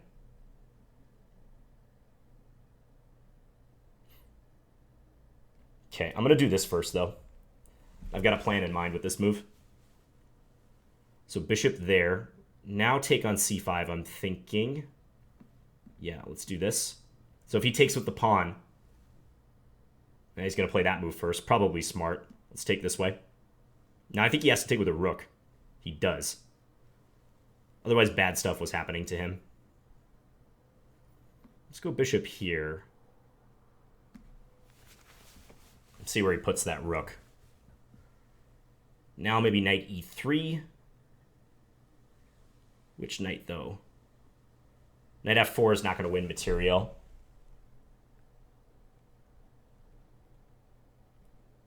Let's play this knight. This is probably the safer of the two moves, but his rook is really running out of squares, isn't it? How does he defend? If rook h5, knight f4, he's just getting chased all over town.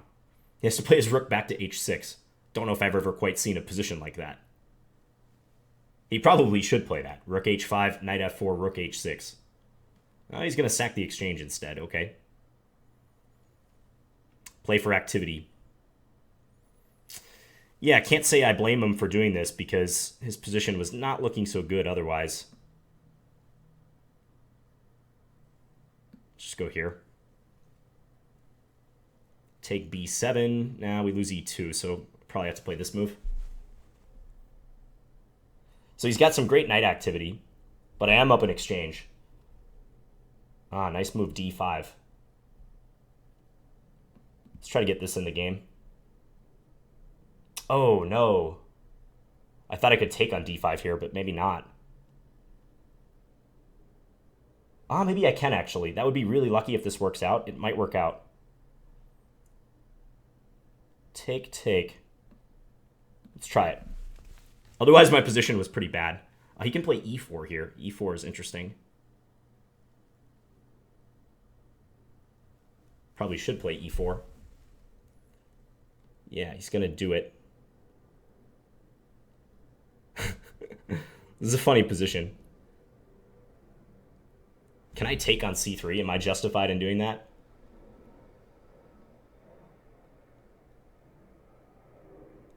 Man. I don't know if I like my position otherwise. Alright, I'm going to try it. This is not good, though. Guys, don't try this at home. That might have been a good exchange sack by him if d5. Like, d5 was a brilliant move by my opponent. Alright, let's try to maneuver this knight to e3. I mean, his position is kind of loose, is the thing. Which gives me some hope here.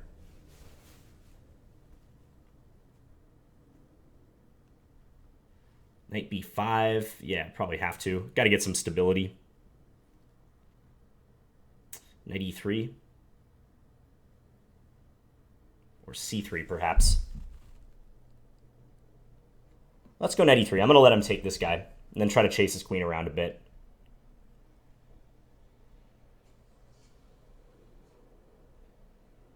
F5. He says, I don't even want your e2 pawn yet. Aggressive. I really want you to take my e2 pawn so I can go knight d4. I really want to play knight d4. And then win the f5 pawn. That's my big plan. Which way to take, though? I'm going to take this way. He can take on c2, which is rather interesting. Do I have g4 here, however? Nah, g4 maybe not going to cut it. Knight e7, perhaps. No time to figure it out. Let's just do this. I'm going to go back here.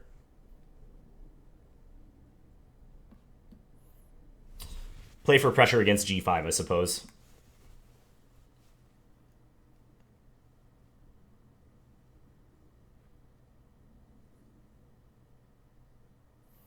Thing is, he might want to let me take that pawn, actually. Let's go knight f5.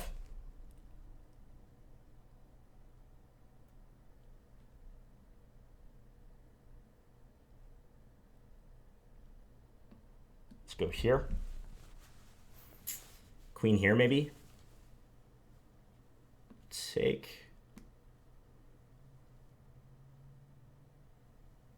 Good move. Good move. Ah, I missed that. I gotta go here.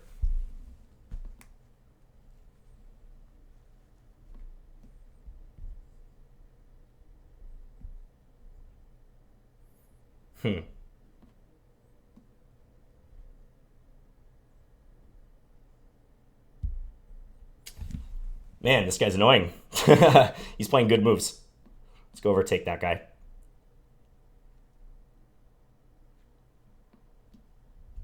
He's got me in time pressure. Let's go here. Play this pawn up. Or this rook up, rather. Still, though, I'm coordinating pretty well in this position. And I feel like h5 is a goner now for him.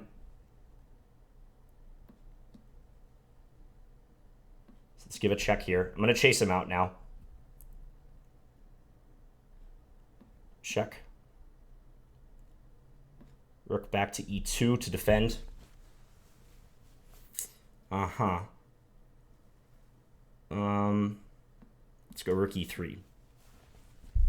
Very open position. Very hard to say what's going on. Could check here, I know.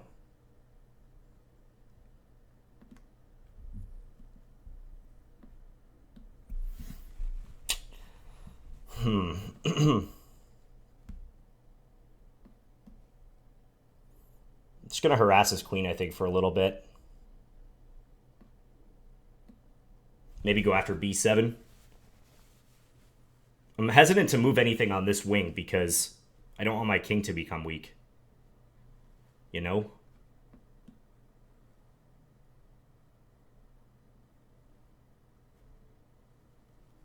Let's play here again. You know he's got queen c6 always.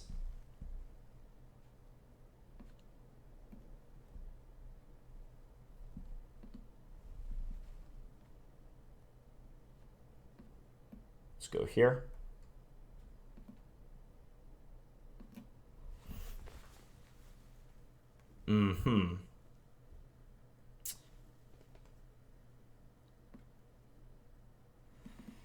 All right, I'm going to take. I think, wow, he's not even going to take it. That's interesting. This guy really wants to win.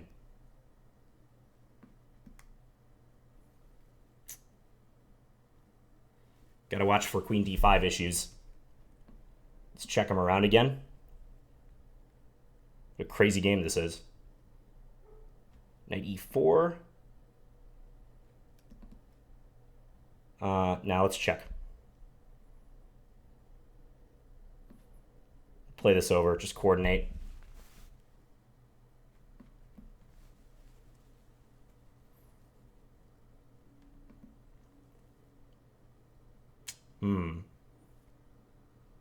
Ah, move back.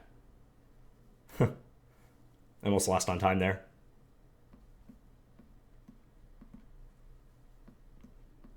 Got to play some quick moves here.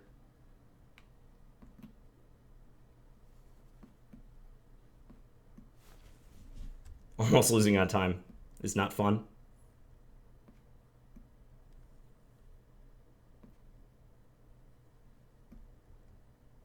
Trying to build my time back up. Check. Check. Now he's got to play rook c5, finally. Let's go here. Okay, now if anyone can win, it's me. But it's going to be very difficult against the queen. But I'm going to try. Definitely going to try. Let's play f4. You can just take it, actually. That's a draw. Queen takes e6. Check.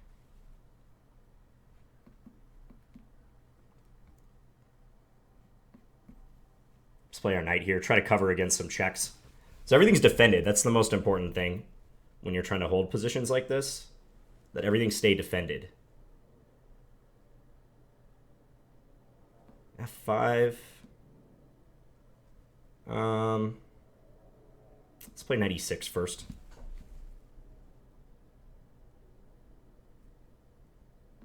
Check. Let's check again. I'm just going to repeat the position for a second.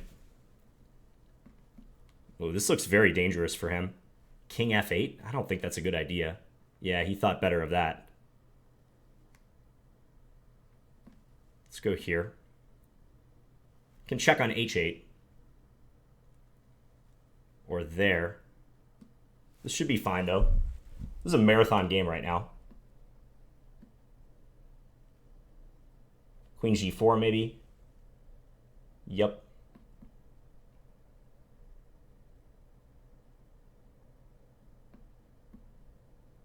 At some point I want to push f5, but I got to be very cautious about when I do it. Let's do it now. And then let's go here. Stopping king d6. But maybe I didn't want to do that. Maybe it's hard to coordinate now. Maybe not.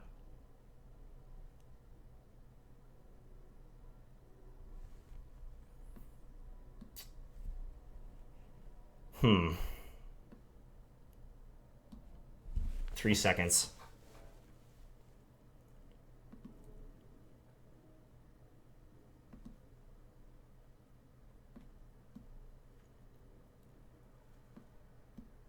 Now my king is on the other side, but I'm ready to push this pawn finally. Queen b2. Let's get the king over here. Going to the other side. King f4. What a marathon game this is. Check. King here. Or knight there, rather. Knight e6 is now coming.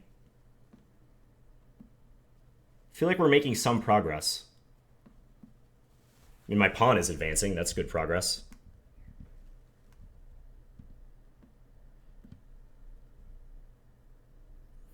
Let's go here. Check on b5. I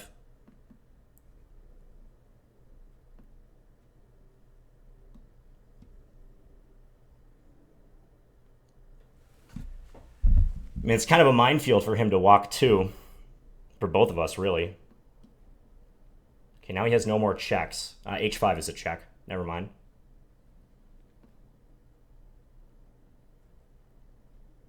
Let's go here.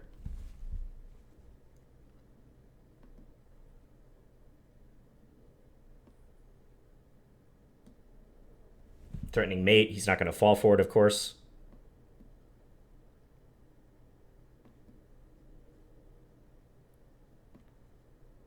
Let's go here. Again, no more checks for him. And if king here, I'm threatening knight e6 followed by rook e7 mate. So check. He's got to run away. Check. This is the game that never ends, guys.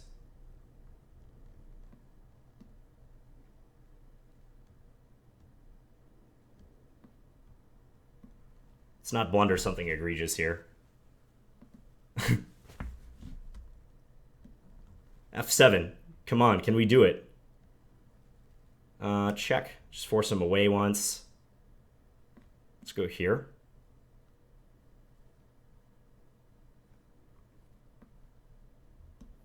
F7 is on deck. If I can ever get it in. Check.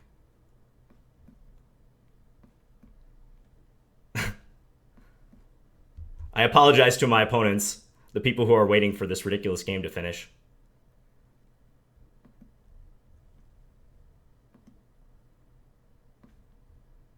Let's go here.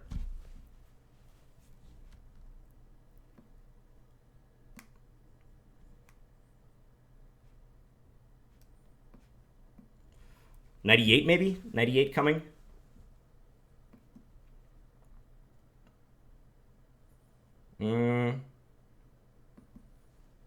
It's not working so well. Oh man. King there would be checkmate. Unreal.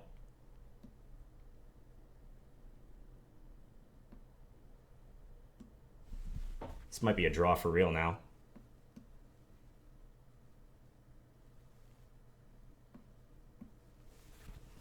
Again, I apologize to my opponents or the other competitors. Oh no, no, no, no, make a move. No. Oh.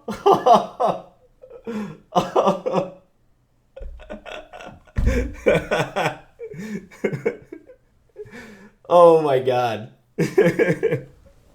I was trying to play rook e6. I was trying to do it. I didn't get it off in time. Unreal. Oh man. That's so frustrating.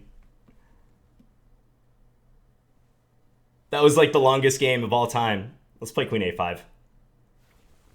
Oh man. I almost stumbled into checkmate like a few times.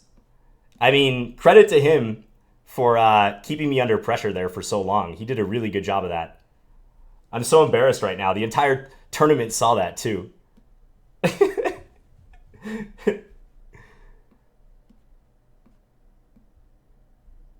That's just brutal. That's one of the most brutal ways to lose. I was really trying to get that move off, but I didn't leave myself enough time, as you guys could clearly see. Okay, here I'm thinking about playing knight e4. Let's do that. And then try to attack this dark square bishop. I want to try to win e5. That's the whole point of this. Bishop d4, c5. Yeah, that was a ridiculous game, right? I did commit Harikari. Let's take this now. I fell on my own sword there. That might have been the only way that game was going to end. How many moves was that? Did you guys check how many moves that was? I'd be very curious. Let's play queen into f2. Yeah, my face is red. I'm embarrassed by what just transpired there.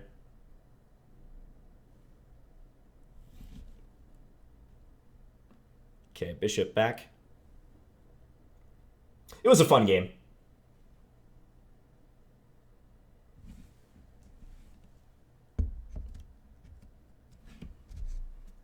Of course, this game I'm playing pretty fast. Okay, can I take? And if so, is he just giving me his h-pawn? It's kind of dangerous to take that h-pawn, though. I feel like I should play h5 and maybe look to weaken his king side instead.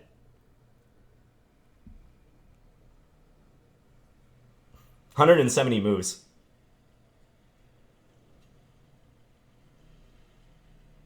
No, honestly, like at the end, I was just trying to engineer a way to move my f-pawn, and I lost track of time. I didn't realize I was so low. Not about being a nice guy or whatever. I just lost track of time there. Okay, so what's his big idea? Take. First of all, I think I should take here. And then he'll take back, I'm sure. I think he's trying to, when I take on h2, so like rook takes h2, he could take d8, and then play rook d1. But he can't really get on the file so easily. So maybe I can take on h2. I think I will.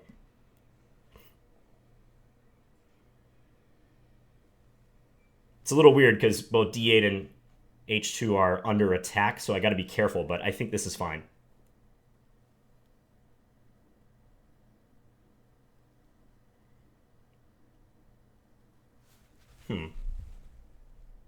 Interestingly, if he takes on h2, I probably won't take it back right away. I'll probably play queen g1 check first. King d2, queen takes h2. Yeah, you know that last game, objectively speaking, I think that's much harder to play for black with the queen against the knight, the rook, and the pawn. With his king cut off, he did a really exceptional job. I mean, I probably missed some stuff here and there, but like I said, he did a really great job of keeping everything under control and defended. Can't take on c2 right now. That would be a bit greedy.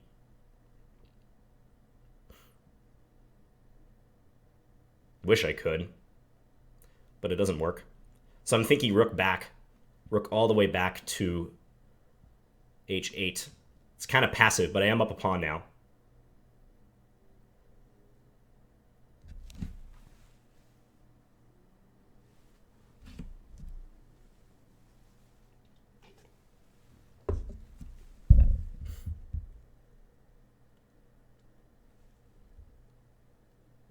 Yeah, I'd be curious what Eric had to say about that last game.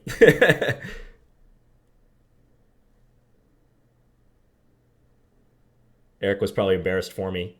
Okay, so if I check and pick up the g4 pawn, maybe queen a5 at the end is a problem, huh? I think I should play a6, but a6 is a little weakening. Not sure I want to do that. Take, rook d8 maybe? Queen takes g7, queen f4.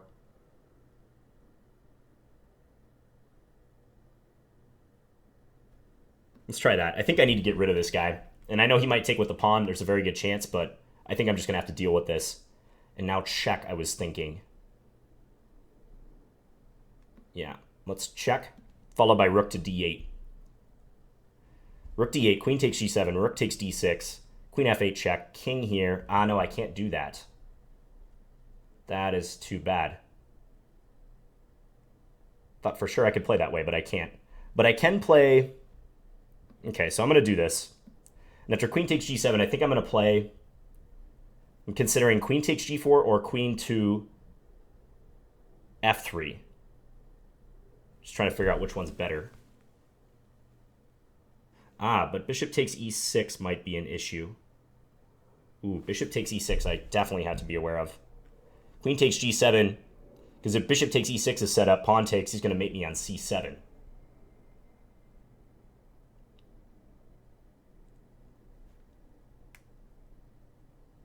Queen c5, okay, logical. a6 maybe. Yeah, let's do it. Gotta play something.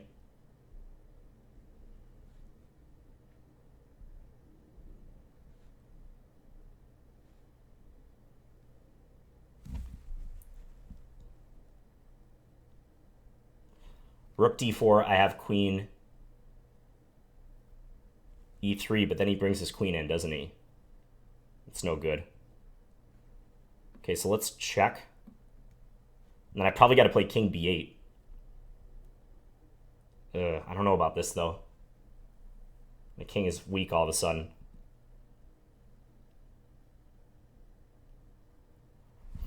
I can't get back on that square I want to.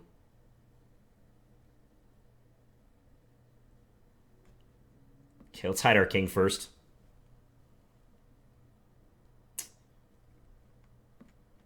Hoping I can hold.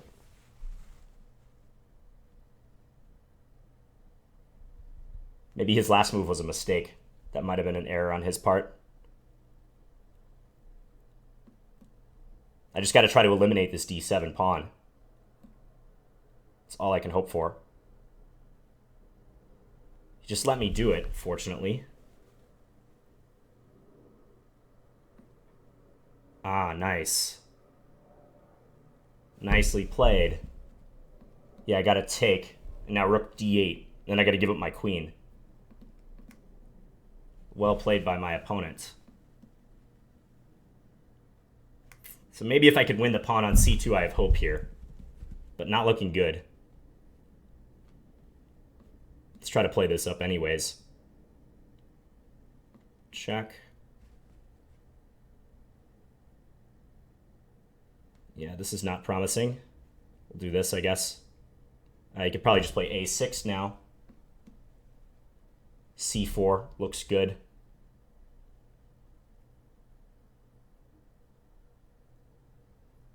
Yeah, c4 should take care of business for him. Gotta sack my bishop now.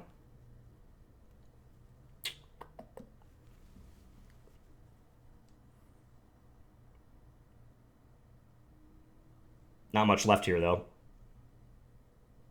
Just desperation. Only desperation. Try to keep my e-pawn at least.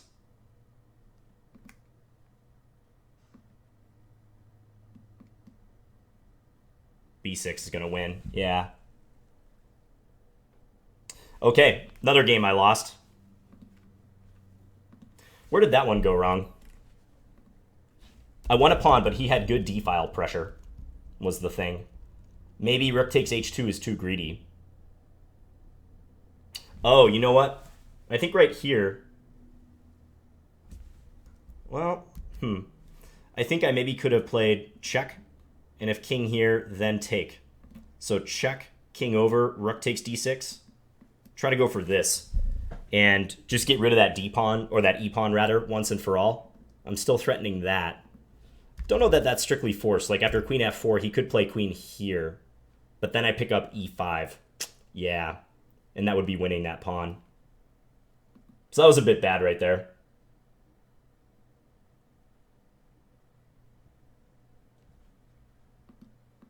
I don't think the last game affected me that much, honestly.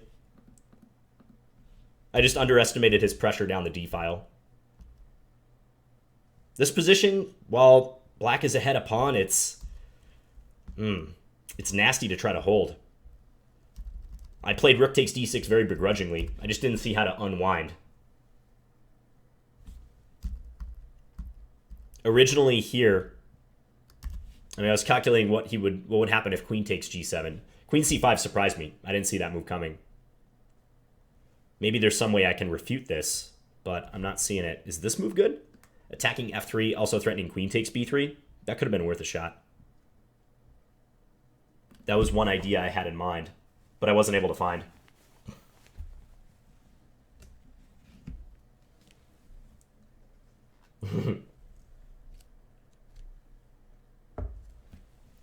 Yeah, not playing as well as I would like.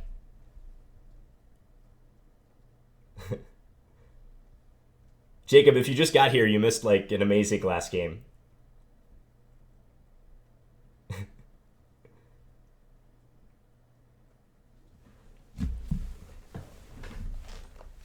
I'm on mute? I hope not. So we're almost 2 hours into the stream. Actually, a little over 2 hours into the stream. Oh, I hope I don't end up on Chess Center. Blunder of the week, losing on time. I really hope not. Let's check the tournament standings again. So Daro 94, 7 out of 8. And just checking games, rating schmating versus Fearless King. Last game of the tournament, Rook endgame. This is a draw. Black's pawn is going that away, and absolutely no way Black should be able to win this. But rating schmating is going to try. They're on move 101.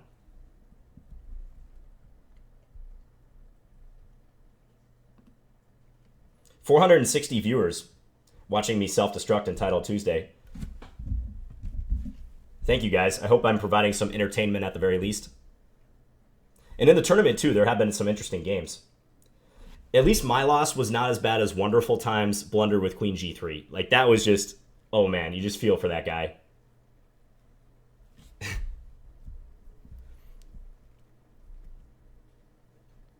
How many rounds are left? Are there 2 rounds left? I think it was round 7 I said, right? Oh, no, there's 1 round left. Okay, last round. So Mercy will come quick, guys. 1 more round remaining. I'm at, what, 3 out of 8? So I can't even end on a positive score. Very, very sad. Yeah, here I am struggling with 3 out of 8. But we can still try to win the final game and get a respectable score, 4 out of 8. I've seen worse scores. This position is still completely drawn. Now white's going to try to check. Next, white can play king b3, which would make it an almost immediate draw. No way that black's ever going to be able to advance this pawn. Yep, there white goes. Check. Force the king further away.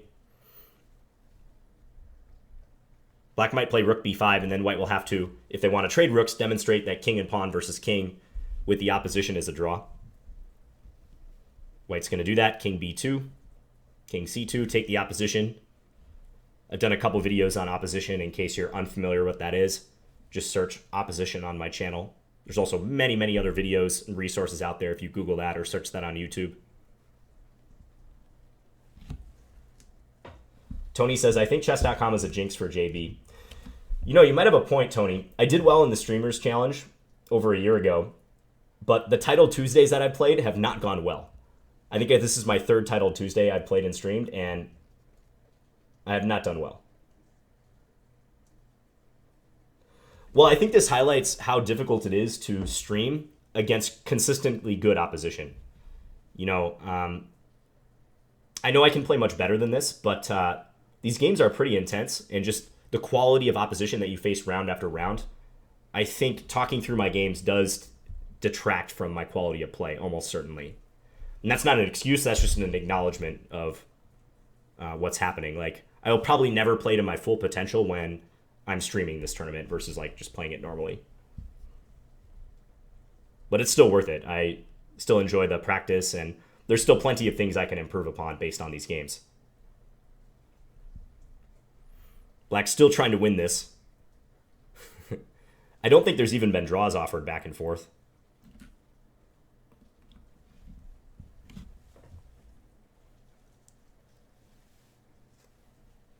John, can you analyze your 170 move game? It would be a cool one to analyze, Dan, yeah. It was very interesting imbalance, the queen versus the rook and the knight and the pawn. I really thought I had good chances to win that game because my f-pawn got all the way down to f6. I didn't quite get it to f7. I never saw where I could pull that off. But, okay, here, we're finally going to have an end to this game. Draw. Last round, guys. You know what? Can you guys get the fire emojis out one more time? I know I'm asking a lot. Can you go to the well one more time? Go to the well, get a fire emoji. I know that makes no sense. If he plays e4, should I stick with the Scandy? I'm 0-2, but... Oh, he's... All right, we got to do it, guys. We can't back down from this. I am Jay Argascon. And this is the same variation that Jay Landau played against me. Let's try to salvage this, guys. I'm going to play Queen A5. I've been kind of sticking to this line tonight. This is the main variation. Now Knight D5 is the main line. Yep. White seems to know it. There are some theoretical problems in this variation, not going to lie. Black has some issues. Knight H4 could be played. Okay, he's doing a little bit different. Let's go here. I'm going to pull this back. Now go F5. This locks in the light square bishop, but it's actually not all that bad. It doesn't look as bad as it seems. Maybe here? Yeah, let's play bishop H5 first. Just see how he reacts. Pinning his knight so he can't jump in Knight E5 quite yet.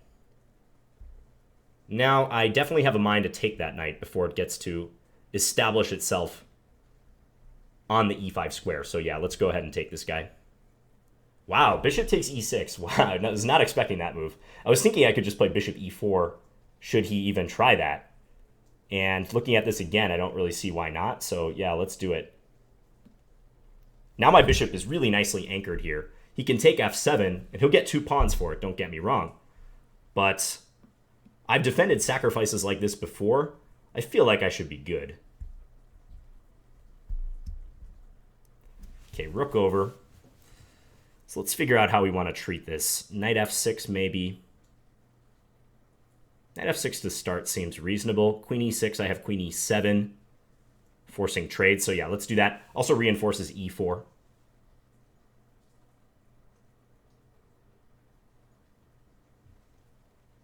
Oh, I love that. I love seeing those fire emojis. We've got an array of fire emojis right there. Thank you, guys. I know you have my back. In spite of the difficulties tonight. Okay, let's swing this over and threaten checkmate.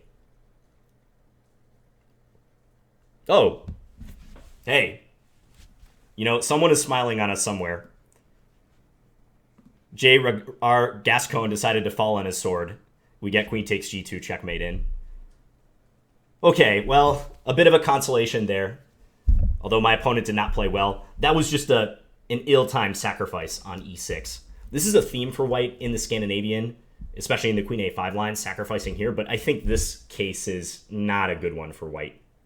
Specifically because of this bishop e4 move. I feel my bishop is just too solid on that square. We guard f5. We're threatening to take the bishop next.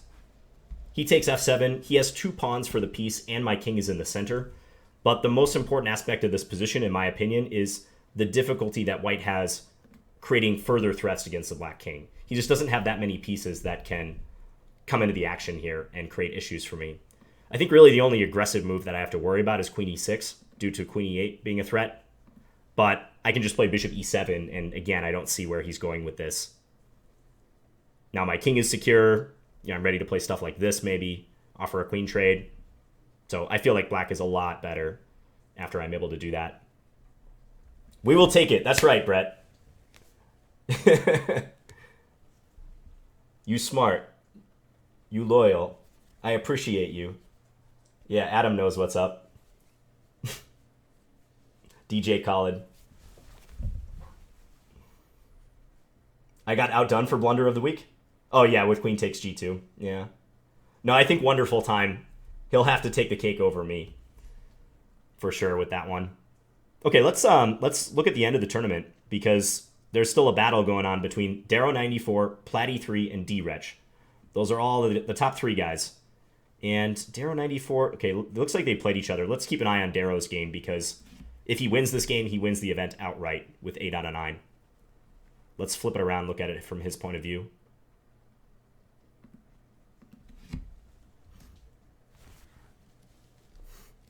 I do feel like crying a little bit right now, random user.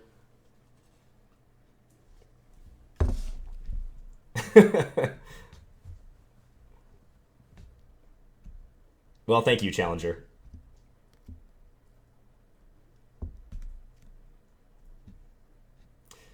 Recapping the event, that very first game I thought was good. That was probably my best game. I showed some nice technique in that game. The position wasn't that difficult to eventually win, though, I don't think. My opponent helped me out a little bit. That was that game where I had the 2 rooks against my opponent's queen, and I was up a pawn. All the pawns were on the same wing. That should be a technical win. In the second game, that IM outplayed me in nice fashion. I thought he fully deserved to win that game with black. He won a nice queen endgame where I didn't quite ever trick him or skewer his king to his queen or something. So he kept control nicely there. Round 3, was that the game that started my slide against the NMs? I think it was. That was a game where I was white. Is that the right game? I think so. I can't remember. Who did I play round 3? I feel like there might have been a different opponent, but no, maybe it was that guy. No, that wouldn't have made sense, because that would have meant that I had 3 whites. Round 3, I was black, but it wasn't Jay Landau, because I played Jay Landau after that other NM. Who did I play round 3, guys? I'm already forgetting.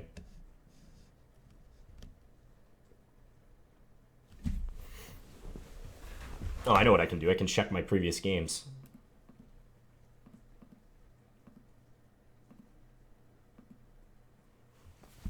Round 3, I played Joshua Kid. Yeah. That was that game with the Queen's Gambit decline structure. That was a good game. I feel like I played that one fine, too. So basically from round 4 onwards is where I started playing suboptimally. Yeah, National Master GM Shan Maruga crushed me in that game when I had white even. Jay Landau benefited from a blunder of mine, although I think I was already in some trouble at the time that I did blunder. And then I beat Spirals in that game where he traded his dark square bishop off for my knight. That was a pretty smooth game too. And then the next game I lost to NTBT DHS, Yeah, that was the real tragic game that I lost on time. The 170 move affair. And then the final two games, Jonathan 113 beat me in that Scandinavian where the D-pawn gave me trouble. He found a nice tactic at the end. And we won the last game, as you just saw. So, kind of an up and down event. Played decent in stretches, but yeah, the loss against the two national masters really, really hurt, like lower rated players. And also, of course, losing that game on time where I started with a 2-1 time advantage is inexcusable.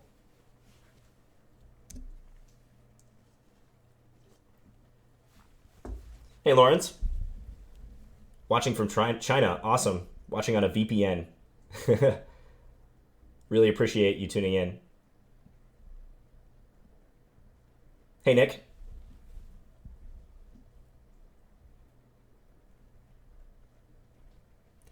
Okay, so let's take a look at this game because this is coming down to the wire. I've just been rambling. But Darrow94 has less than 10 seconds left. He's trying desperately to blockade the A and the B pawns. GM Clunessa is obviously banking on those pawns, but he needs to dislodge the queen. Okay, so he's trying for bishop A5 right there. Can he do that now? No, he's just going to recapture. I think black is going to shift towards white's king side and try to counterattack at all costs. I really expect that to happen. Yep, there you go. So the rooks are coming over. I think he knows that he can't really hold up all these white pawns in the short term. Not sure about A7. Now white would love to play F4 and trade the queens, but that runs smack dab into bishop E4 with the skewer, and that would be quite the reversal. All right, so now black is crashing through on F3. As far as I can tell, black is just going to win that pawn next move. Ooh, I don't know about this. Bishop takes, queen takes. Ooh, knight takes C5. Played instantly. That is an unusual idea. But still, I got to believe with all that firepower coming down on F3, the two bishops, black even has two pawns in the middle. Rook takes B6 also possible here. He does play that. Oh, no, this has got to be good for black. E2, E2, pawn E2. If queen takes, there's all sorts of discoveries. Rook B2, wow. And if he takes it, that's mate in 2. Rook to H3 double check, king G1, rook or queen to H1 checkmate. What a shot. Rook B2. I don't think white has a satisfactory defense to that. Knight B7. No, I don't think that's going to work. Yeah, as long as black doesn't take the knight. Now here you can just play bishop takes B1. Would be fine. Just take that guy. Or, okay, he's going to play it simple, I guess. Queen takes B7 now. He got it off in time. All right, so, yeah, and black's two pawns are going to carry the day. E2, D3, D2. That's all she wrote. What a crazy tactical end to that game. Wow. Okay, so that means Darrow94 takes the tournament with 8 out of 9. There's nobody that can catch him. Platty is done with 7.5 out of 9. D-Wretch is still playing. Let's take a look at that game. So Conrad Holt is down a pawn in a rook endgame. Ooh, that would be bad for his tournament if he were to lose this one, but I don't think he should. This looks holdable for black. Black is very active. White's king is confined to the back rank. Black can start getting their king up. Ooh, mate threat. Rook takes G5, I guess, but probably not enough to win. Rook takes A7. Yeah.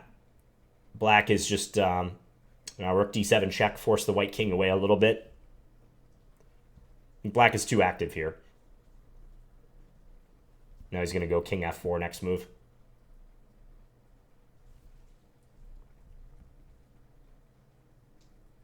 Yeah, Terminoil, I was having some trouble with Lichess and my streaming software for a time, but I think that's pretty much resolved, so I suspect I'll be back to recording on Lichess soon. Regularly, that is.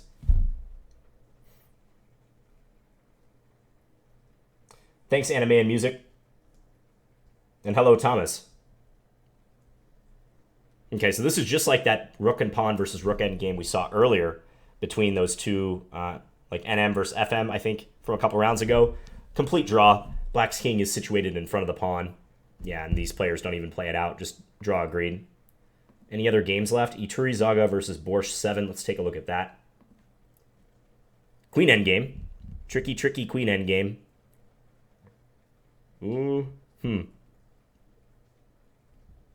These are always hard to assess.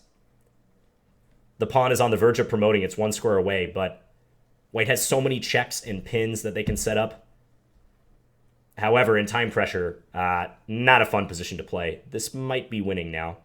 Queen e1, king g2. Maybe not. Resourceful. So Darrow 94 is Darius Swierz, which I think he's a Polish grandmaster, young Polish grandmaster, very good player. Queen e2 should be winning now for black, followed by promotion. Black gets in that check and promote. Yeah, and black just won on time, but winning on position anyways. I don't think white's going to set up a perpetual here. Any other games? That was it. Okay, that's the tournament. Here are the final standings. So Darius Swierz won the tournament. Very well played by him from the looks of it. Exciting last round game. 8 out of 9. Platy 3, I don't know who this player is, but I have seen them around on chess.com. Clearly very good. And Conrad Holt gets third, 7 out of 9. And I took 35th, which is better than my starting position. So even though a lot of people dropped out, I'm, not completely upset about the final standings. Could always be worse. I could have lost my third Scandi game in a row in the final round. So yeah, we finished up right here. Always nice to be the highest rated in your score group.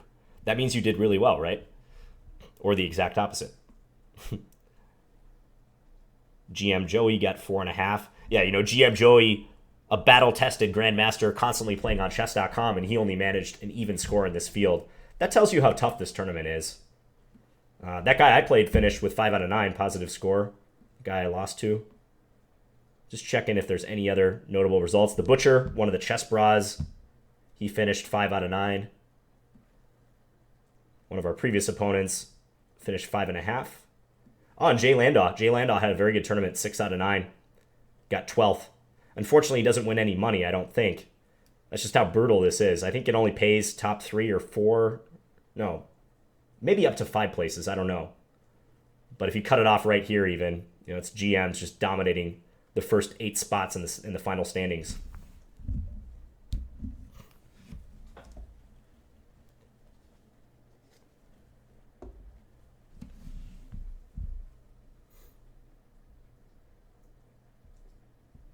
John, how are your houseplants?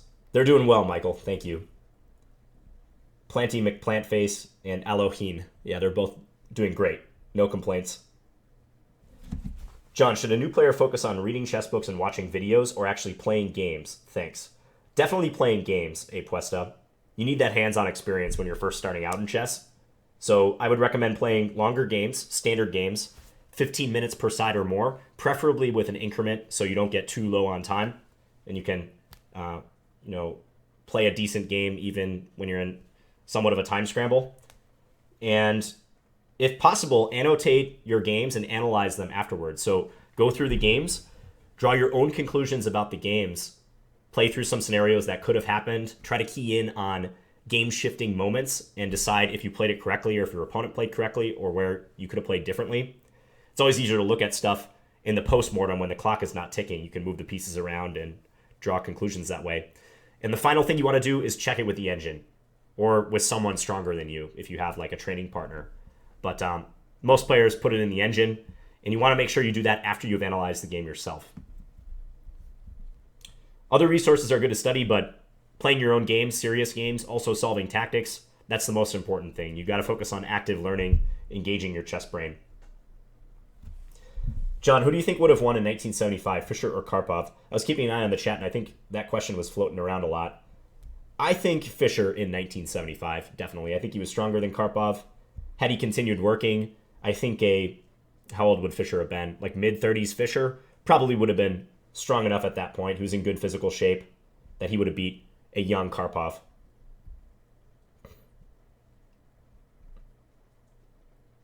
Yes, that too, large cup of milk. Chessable for openings. That's the site that I co-founded. Got to give a little plug for that. There's a lot of free resources on there. You can check it out. It's not exclusively for openings, but you can create a free account there. There's many repertoires you can play through. I posted a free D4 repertoire for white with about 40 lines that would get you up and going if you're a D4 player. If you are a new player, I would recommend playing E4, however. And some users have created e4 repertoires. There's a really good one by Levon Altunian, an international master, recently published for sale on the site, where he goes through an entire e4 repertoire, shows you how to play it from the white side, and it's good for very, not low-level players, but beginning players, I would say. Kind of get you up and running with e4.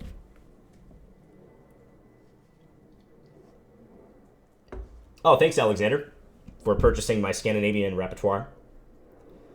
Yeah, as far as plans, what I would do if I were you is I'd search my channel and type in Scandinavian defense, because I tag the games that I play, like in Blitz and Standard, by opening name. So if you search Scandinavian defense, you'll see lots of games that I played in that opening, and I discussed the plans at length and what I was thinking at various moments. So that might be a good way to assimilate some of those plans. Who would have won in a boxing match between Fischer and Karpov in 1975? No question Bobby Fischer would have. Not really fair to the fairly small Karpov. I don't think he was ever physically impressive. As much as I like Karpov, yeah, that wouldn't be close. Fischer's reach advantage would have been huge. You just stand back a couple feet and just pound away at Karpov's face. Never thought I'd say that sentence.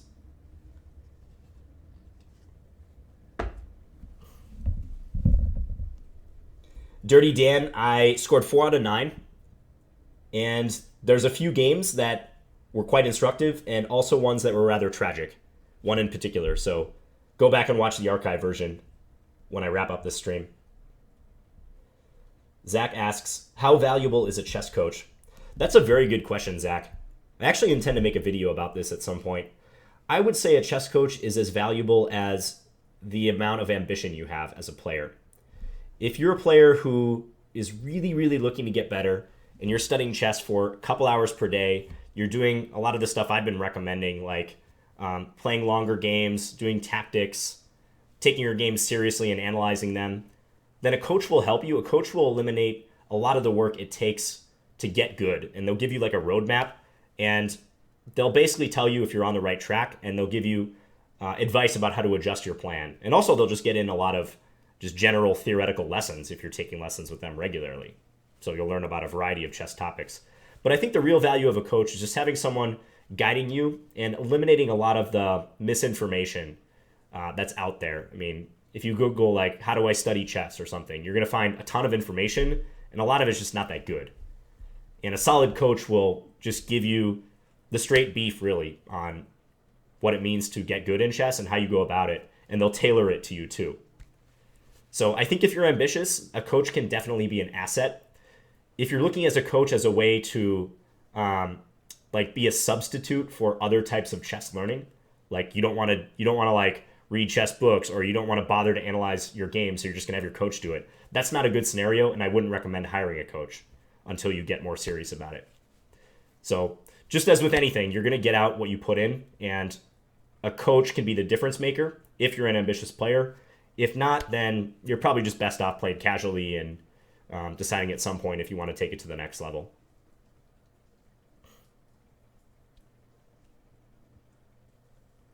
John, when are you going to play in the U.S. Championships?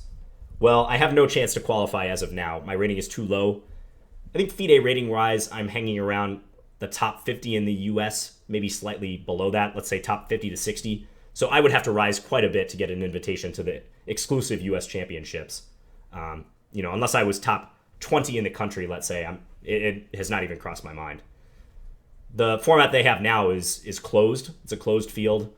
I think there's only a couple players who get in from like open tournaments, like the U.S. Open winner does get in. So if I happen to win the U.S. Open, then I could get into the U.S. Championship.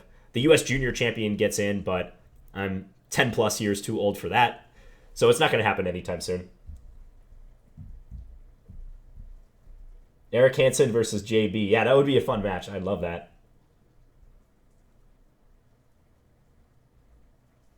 Hey, John, I think the best move against you was Rook C2. I'm not sure which game that was, Joe. Can't remember what game you're talking about. Oh, that must have been against this guy. Yeah, the Maruga guy, this player. That was a nice shot with Rook C2, I agree. And he was attacking that dark square bishop. That pretty much won him the game. Did you have coaches, John? Yes, I did. I worked with a coach, a guy named Ed Zelkind, FIDE master from here in Minnesota, when I was in middle school for a couple years, and he was really good to me. I still see Ed from time to time at various chess events around here. He was actually Boris Gelfand's coach when Gelfand was a kid, interestingly enough. And I also worked with FIDE master Robbie Adamson for a time. He helped me a lot with openings in particular when I was around expert level. Have you ever thought about participating in chess boxing? Yeah, it's crossed my mind, Michael. It's crossed my mind. I do like boxing a lot. I follow all the big fights, and I think boxing is a great workout. I sometimes do heavy bag workouts at the gym. I wouldn't do it because I value my noggin. And I know in amateur fights you wear headgear too, but you're still taking blows to the head. So I probably wouldn't do it, but it would be kind of fun to train for, I think. Theta Squared, the next event that I'm thinking about commentating is the World Championship, which is coming up very soon. We're, like a month and a half away, less than that, from the start of the World Championship. It starts November 11th. Sergei Karyakin versus Magnus Carlsen in New York. If I'm not actually in New York for the match, I definitely want to be analyzing the games on my channel and possibly doing some live streams. I haven't figured out how it's going to work, because I think streaming the entire match would be a bit much, but I'm definitely going to do some coverage of it if I'm around and able.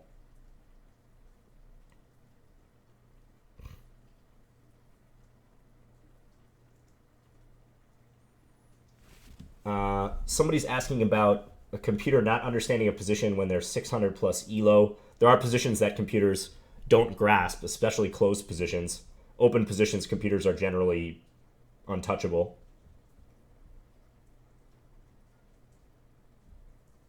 Arun, I like Canelo Alvarez. I think he would be the favorite.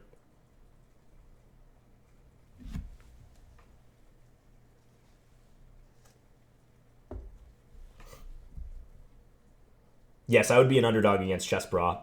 No question. Eric Hansen is 2600 FIDE. He's an active tournament player, really sharp, good at fast chess. I would be an underdog against him in any time control, for sure.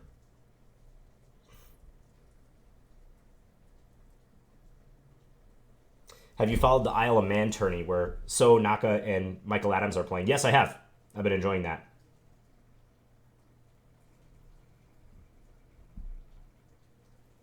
Yeah, Abdul Aziz. Definitely. Yeah, I'd like to play Eric sometime. Or Aman, one of the two. Aman would be a closer match, more competitive, let's say, just on paper, but I'd still like to play Eric. What is your response to, well, a ton of people cover the World Championship. What could you add? Yeah, that's a problem, John. I agree that's a problem. So I'm still thinking about the format. If you guys have any suggestions in that regard, like what would you, as a viewer of a chess channel, like to see in World Championship coverage? Because, there's official coverage. There's going to be coverage on chess.com, chess24, probably 5-10 different YouTube channels that you might subscribe to. So, what would you guys like to see? Do you want to see me just go through the games? Would you like to see live streaming of the match where we talk about the game and explore possibilities, probably talk about other stuff too? Would you like to see short little highlight videos where it's maybe not an exhaustive analysis of the game, but picking out interesting moments from the game? Let me know if you have any suggestions about that. John, can you explain why comps don't understand, I think you said, slow positions? Yeah, so if you have a locked position, by the way, I'm just going to click over to a game while we're kind of waiting, just so you guys have something to look at. But if you have a locked position, it's sometimes hard for the computer to grasp because the value of a single move goes way down, if that makes sense. So in a position where I'm having a really hard time finding a game, aren't I? Yeah, let's just watch this one. You have a position where just the pawns are all locked up for both sides and both sides are kind of maneuvering behind their own lines. A computer may not be that much better than a human because it could take many, many moves for something meaningful to happen. And a human might even have a better idea of what that thing happening will be instead of a computer. Whereas open positions are such purely tactical based, that humans can't really compete with computers because computers can just calculate everything so quickly. So I probably didn't explain that in the best way, but basically, the slower the position, the lower the value of a single move, and that negates the computer's main advantage, which is its ability to find very precise, concrete moves in open or semi-open positions. When you get into the realm of long-term planning, computers still, even though they're very, very strong, don't get me wrong, are not as good as they could be, and not as good as they are in open positions.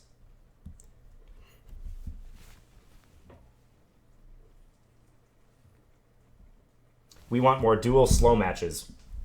Yeah, dual commentary with a time control of like 15 minutes per side would be really interesting, I think.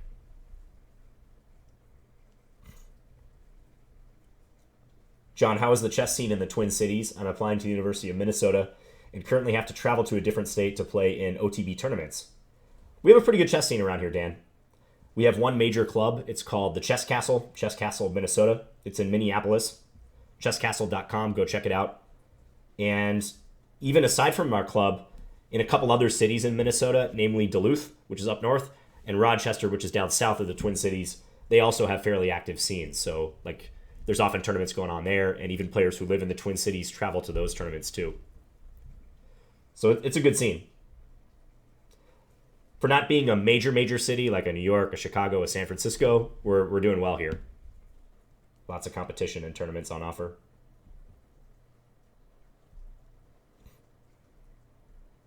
Hi, John. I'm curious to hear your opinion how to properly do tactics. Okay, so you should check out my climbing the tactics training ladder videos for that. I think I've done probably 12, 13 videos at least at this point, and I talk all about tactics and how to properly solve them there. So go watch those. How would you do in a blitz match against Olegas? Who would be the favorite?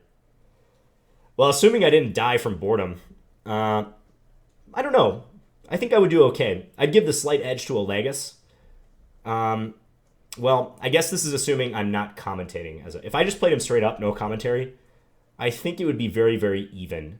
Maybe slight edge to him just because he's very active and he plays a ton of blitz. But objectively, I'm at least as good as he is. If I'm commentating, I think I'm an underdog. So Olegas is a notorious ICC player who's super duper solid. He's an IM. And he plays some of the most dull openings of all time. And he's very good with these dull openings, too. He plays simple positions ad nauseum, and he's also very quick. Much to the chagrin of guys like Chess Explained, Christoph Selecki, who's battled him many, many times. And I actually think Christoph is pretty frustrated with Olegas at this point. Olegas' style is a pretty good style for blitz, quite honestly. It's like really, really practical, doesn't take hardly any risks. And he plans on a Jan rematch with Jan Gustafsson. Not at the moment, Abdulaziz. I think Jan is on leave from Chess 24 right now, but as I understand, he'll be back very soon. So I'll try to get back in touch with him. I know Chess 24 has asked me if I'd be willing to play a match, and I think it'd be fun, yeah. Anime, possibly, yeah.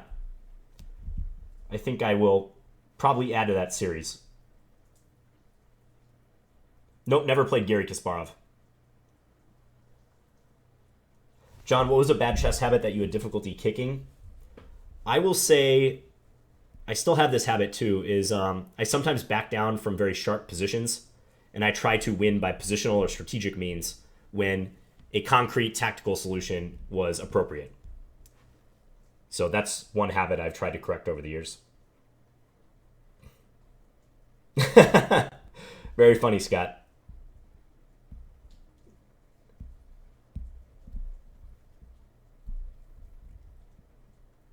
The secret to chess is to play dull openings and bore your opponent to death. You might be onto something there.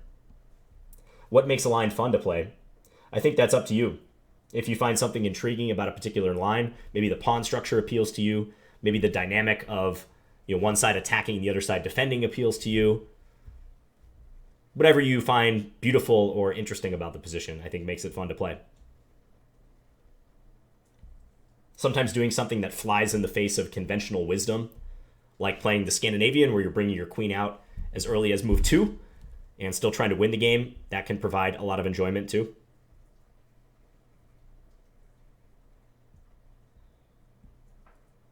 Which chess piece is most suitable as a decor, for example, in the living room? Well, as you can see, I've got my king there. That's always a good conversation piece, even though it's up in my office. But I would say the knight. The knight is the most distinctive chess piece. So I'm going with that. How did you correct that habit? So that habit I was referring to about oftentimes preferring strategic solutions when something sharper is warranted. Just try to push myself out of my comfort zone and calculate more and recognize when I'm about to slip into the mode of playing it safe and trying to say to myself, objectively, is it better to play safe here or should I go for something more active? And I mean, your chess instincts become pretty refined. You know when you're lying to yourself a little bit. And it's kind of hard to explain, but I can kind of sense when I'm slipping into that mindset, and I can try to correct it, provided I have enough time to do so.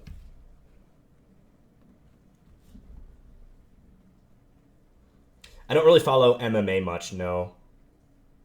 I do like MMA, but I don't follow it hardly at all.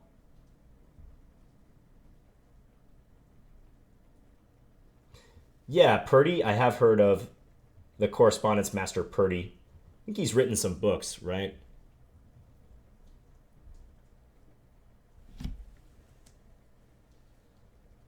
Hello, Vesa-Pekka. Thanks for tuning in from Finland. Yeah, Connor, I'm about to end this stream very, very soon.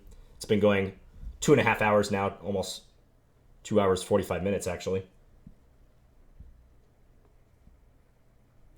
Yeah, Pablo, I've been trying to eat really clean, really healthy for about the past 6 months, I'd say. It's going really well. I like it. As I'm drinking coffee at 9:30 p.m. at night, but this is rare. This is just because I'm playing this title Tuesday. But yeah, one major change that I made that's had a really positive impact on me is I cut down on carbs and snacking quite a bit. So like, for instance, chips used to be a weakness of mine as a snack food, and I completely stopped buying that stuff. Like I don't even go into the snack food aisle at the store anymore. And that's made a big difference. I feel like I have a lot more energy. Also, I've been making a point to sleep more, just getting a solid like 7 hours minimum, preferably 8 whenever possible, really prioritizing that. Working out regularly. So yeah, I'm feeling really good right now. Probably in the best shape I've ever been in, if I'm honest.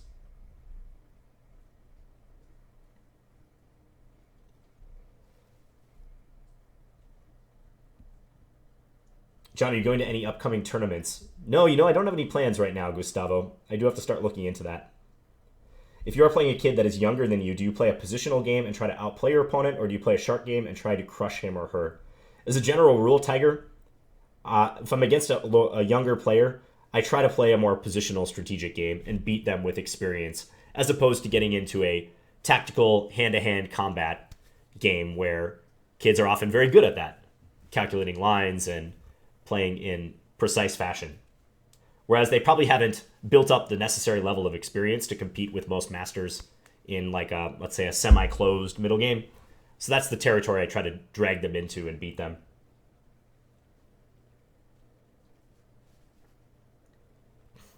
Yeah, exactly, Jared. Fats and protein. Like avoiding carbs at night in particular. I mean, you need carbs, obviously, unless you're on like a ketogenic diet or something. But yeah, avoiding carbs at night too has been a big boost to my health, I would say.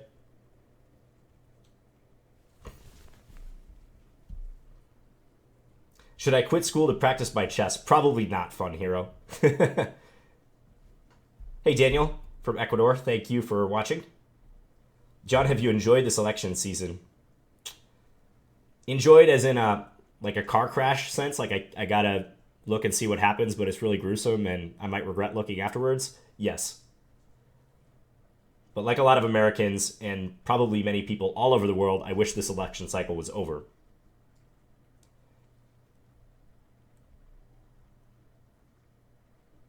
Yeah, go to sleep, Alexander.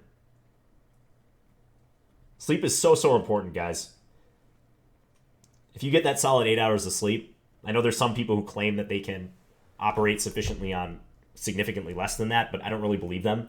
I think those type of people are few and far between, but it's always a good decision just to prioritize sleep. If you're an ambitious person, that's one of the areas I feel where people constantly cut corners. An ambitious person might say, well, I don't need sleep. I'm going to tough it out. I'm going to get my work done. I'm going to be more productive because I'm not sleeping.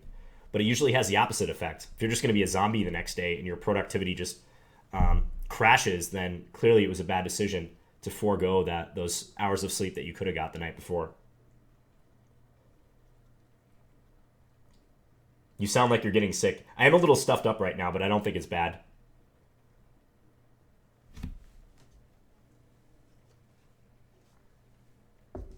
I've actually been doing very well avoiding getting sick this year.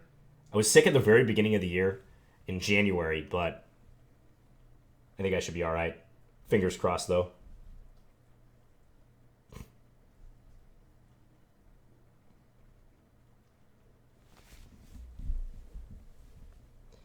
Yeah, Bub's a doozy.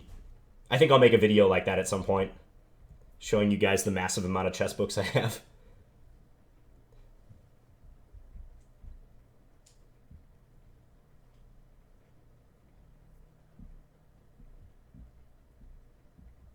How do you make someone pay for bringing the queen out early and aggressive?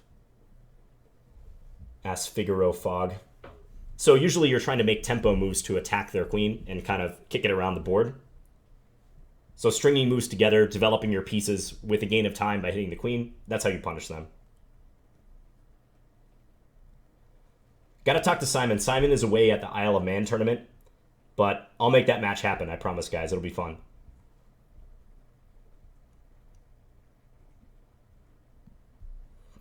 Mazot, hard to say because I've said this before, but at your level, it's hard to give general advice. You probably need specific advice if you're 1900 FIDE. You're a good player, so me just giving you a generic answer that is appropriate for someone far lower rated than you is not going to cut it.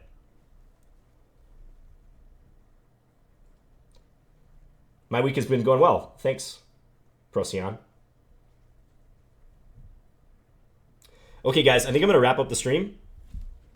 Thanks so much for tuning in. Had another really good turnout on this stream. So I finished with 4 out of 9 in the tournament. Some really entertaining and instructive games, I think. Some tragedies too, but hey, it's all in good fun. We're all just trying to get better. There wasn't that much at stake in this tournament.